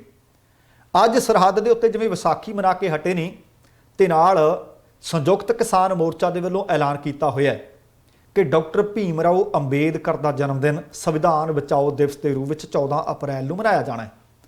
ਹਰਿਆਣਾ ਵਿੱਚ ਗੱਠਜੋੜ ਸਰਕਾਰ ਹੈ ਭਾਜਪਾ ਤੇ ਜੇਜੇਪੀ ਦੀ। ਉਹਨਾਂ ਨੇ ਡਾਕਟਰ ਭੀਮ ਰਾਓ ਅੰਬੇਦਕਰ ਦੇ 130ਵੇਂ ਜਨਮ ਦਿਨ ਨੂੰ ਸਮਰਪਿਤ ਸੋਨੀਪਤ ਦੇ ਪਿੰਡ ਬਡੌਲੀ ਦੇ ਵਿੱਚ ਇੱਕ ਸਮਾਗਮ ਰੱਖਿਆ ਹੋਇਆ ਹੈ ਤੇ ਉਹ ਸਮਾਗਮ ਹੁਣ ਰੱਦ ਕਰਨ ਦੀ ਖਬਰ ਮਿਲੀ ਹੈ। ਸ਼ਾਇਦ ਤੁਹਾਨੂੰ ਯਾਦ ਹੋਵੇ ਕਿ ਕਿਸਾਨ ਜਥੇਬੰਦੀਆਂ ਨੇ ਆਖਿਆ ਸੀ ਕਿ ਅਸੀਂ ਉਹਨਾਂ ਦੇ ਇਸ ਸਮਾਗਮ ਦਾ ਵਿਰੋਧ ਕਰਾਂਗੇ ਤੇ ਦੂਸਰੇ ਪਾਸੇ ਸਰਕਾਰ ਨੇ ਕਿਹਾ ਸੀ ਕਿ ਅਸੀਂ ਸਮਾਗਮ ਕਰਾਂਗੇ। ਹੁਣ ਖਬਰ ਮਿਲ ਰਹੀ ਹੈ ਕਿ ਇਸ ਸਮਾਗਮ ਦੇ ਵਿੱਚ ਮਨੋਹਰ ਲਾਲ ਖੱਟੜ ਹੋਰਾਂ ਨੇ ਆਉਣਾ ਸੀ। ਰਾਈ ਦੇ ਵਿਧਾਇਕ ਨੇ ਮੋਹਨ ਲਾਲ, ਉਹਨਾਂ ਨੇ ਦੱਸ ਦਿੱਤਾ ਕਿ ਬਡੌਲੀ ਦੇ ਵਿੱਚ ਸਮਾਗਮ ਜਿਹੜਾ ਹੋਣਾ ਸੀ ਉਹ ਅਸੀਂ ਰੱਦ ਕਰ ਦਿੱਤਾ ਹੈ। ਪਰ ਉਹਨਾਂ ਨੇ ਇਹ ਆਖਿਆ ਕਿ ਸਮਾਗਮ ਅਸੀਂ ਕਿਸਾਨ ਜਥੇਬੰਦੀਆਂ ਦੇ ਵਿਰੋਧ ਦੇ ਮੱਦੇਨਜ਼ਰ ਨਹੀਂ ਕੀਤਾ। ਸਮਾਗਮ ਨੂੰ ਰੱਦ ਕੀਤਾ ਜਿਹੜੇ ਕੋਵਿਡ ਦੇ ਕੇਸ ਲਗਾਤਾਰ ਵਧ ਰਹੇ ਨੇ। ਪਰ ਜੇਕਰ ਅੰਦਰੂਨੀ ਸੂਤਰਾਂ ਦੀ ਮੰਨੀਏ ਤਾਂ ਹਰਿਆਣਾ ਸਰਕਾਰ ਨੇ ਸੂਈਆ ਤੰਤਰ ਦੀ ਰਿਪੋਰਟ ਪ੍ਰਾਪਤ ਕੀਤੀ। ਉਸ ਤੰਤਰ ਦੀ ਰਿਪੋਰਟ ਦੇ ਮੁਤਾਬਕ ਸਮਾਗਮ ਰੱਦ ਕਰਨ ਦੇ ਫੈਸਲੇ ਕੀਤੇ ਹੈ ਕਿਉਂਕਿ ਭਾਰਤੀ ਕਿਸਾਨ ਯੂਨੀਅਨ ਹਰਿਆਣਾ ਦੇ ਆਗੂ ਨੇ ਗੁਰਨਾਮ ਸਿੰਘ ਚੜੂਨੀ, ਉਹਨਾਂ ਨੇ ਆਖਿਆ ਸੀ ਕਿ ਸੰਯੁਕਤ ਕਿਸਾਨ ਮੋਰਚੇ ਦੇ ਵੱਲੋਂ ਗੱਠਜੋੜ ਸਰਕਾਰ ਦੇ ਸਾਰੇ ਸਮਾਗਮਾਂ ਦਾ ਬਾਈਕਾਟ ਕੀਤਾ ਜਾਵੇਗਾ। ਜਿੱਥੇ ਵੀ ਇਹਨਾਂ ਦੇ ਲੀਡਰ ਜਾਣਗੇ ਅਸੀਂ ਖੁੱਲ੍ਹ ਕੇ ਵਿਰੋਧ ਕਰਾਂਗੇ। ਪਰ ਉਹਨਾਂ ਨੇ ਕਿਹਾ ਕਿ ਇਹਦੇ ਬਾਵਜੂਦ ਸਾਡਾ ਦੱਸਿਆ ਹੋਇਆ ਕਿ ਤੁਸੀਂ ਸਮਾਗਮ ਜਨਤਕ ਬੰਦ ਕਰੋ। ਉਹ ਕਹਿੰਦੇ ਲੋਕਾਂ ਦੇ ਵਿੱਚ ਫੁੱਟ ਪਾਉਣ ਦਾ ਕੰਮ ਕਰ ਰਹੀ ਹੈ ਸਾਡੀ ਇੱਥੋਂ ਦੀ ਹਰਿਆਣਾ ਦੀ ਗੱਠਜੋੜ ਸਰਕਾਰ। ਡਾਕਟਰ ਭੀਮ ਰਾਓ ਅੰਬੇਦਕਰ ਦਾ ਕਹਿੰਦੇ 130ਵਾਂ ਜਨਮ ਦਿਨ ਜਨਤਕ ਸਮਾਗਮ ਇਹਨਾਂ ਨੇ ਇਹਦੇ ਬਾਵਜੂਦ ਵੀ ਰੱਖਿਆ ਜਦੋਂ ਅਸੀਂ ਕਿਹਾ ਕਿ ਇਸ ਤਰ੍ਹਾਂ ਦੇ ਕੰਮ ਨਾ ਕਰੋ, ਤਾਂ ਕਿ ਸਾਡਾ ਤੇ ਬਹੁਜਨ ਸਮਾਜ ਪਾਰਟੀ ਦੇ ਵਿਚਕਾਰ ਜਾਂ ਬਹੁਜਨ ਸਮਾਜ ਦੇ ਜਿਹੜੇ ਲੋਕ ਨੇ ਆਪਸ ਦੇ ਵਿੱਚ ਅਸੀਂ ਵੰਡੇ ਜਾਈਏ। ਉਹ ਕਹਿੰਦੇ ਅਸੀਂ ਸਰਹੱਦ ਦੇ ਉੱਤੇ ਡਾਕਟਰ ਭੀਮ ਰਾਓ ਅੰਬੇਦਕਰ ਦਾ 130ਵਾਂ ਜਨਮ ਦਿਨ ਮਨਾਉਣਾ ਹੈ, ਸੰਵਿਧਾਨ ਬਚਾਓ ਦਿਵਸ ਦੇ ਰੂਪ ਵਿੱਚ ਮਨਾਉਣਾ ਹੈ ਅਤੇ ਉਹਨਾਂ ਸਮਾਗਮਾਂ ਦੀ ਅਗਵਾਈ ਵੀ ਬਹੁਜਨ ਸਮਾਜ ਦੇ ਲੋਕ ਕਰਨਗੇ। ਪਰ ਇਹ ਸਰਕਾਰਾਂ, ਇਹ ਪਾਰਟੀਆਂ ਸਾਡੇ ਵਿੱਚ ਡਿਵਾਈਡ ਐਂਡ ਰੂਲ ਦੀ ਨੀਤੀ ਅਪਣਾ ਕੇ ਵੰਡਣਾ ਚਾਹੁੰਦੀਆਂ ਨੇ, ਪਰ ਇੰਜ ਹੋਵੇਗਾ ਨਹੀਂ। ਸੋ ਦੋਸਤੋ, ਇਹ ਸਨ ਅੱਜ ਦੀਆਂ ਕੁਝ ਜਾਣਕਾਰੀਆਂ, ਕੁਝ ਖਬਰਾਂ ਤੇ ਕੁਝ ਟਿੱਪਣੀਆਂ। ਜੇਕਰ ਤੁਹਾਨੂੰ ਚੰਗੀਆਂ ਲੱਗੀਆਂ ਨੇ ਕਿਰਪਾ ਕਰਕੇ ਲਾਈਕ ਵੀ ਕਰ ਦਿਓ, ਸ਼ੇਅਰ ਵੀ ਕਰ ਦਿਓ ਅਤੇ ਨਾਲ ਹੀ ਜੇਕਰ ਹਾਲੇ ਤੱਕ ਤੁਸੀਂ ਆਪਣੇ ਇਸ ਚੈਨਲ ਨੂੰ ਸਬਸਕ੍ਰਾਈਬ ਨਹੀਂ ਕੀਤਾ ਤਾਂ ਕਿਰਪਾ ਕਰਕੇ ਸਬਸਕ੍ਰਾਈਬ ਕਰਕੇ ਨੋਟੀਫਿਕੇਸ਼ਨ ਵਾਲੀ ਘੰਟੀ ਜ਼ਰੂਰ ਔਨ ਕਰ ਲੈਣੀ। ਤੁਹਾਡੇ ਦਿਲੋਂ ਧੰਨਵਾਦੀ ਹੋਵਾਂਗੇ। ਹੁਣ ਸਮੇਂ ਦੀ ਸਮਾਪਤੀ ਹੈ। ਜਾਣ ਤੋਂ ਪਹਿਲਾਂ ਕਹਾਂਗਾ, ਜ਼ਿੰਦਗੀ ਜਿੰਦਾਦਲੀ ਦਾ ਨਾਮ ਹੈ। ਦਵਿੰਦਰ ਸਿੰਘ ਬੈਨੀਪਾਲ ਨੂੰ ਆਗਿਆ ਦਿਓ। ਸਤਿ ਸ਼੍ਰੀ ਅਕਾਲ ਤੇ ਰੱਬ ਰਾਖਾ।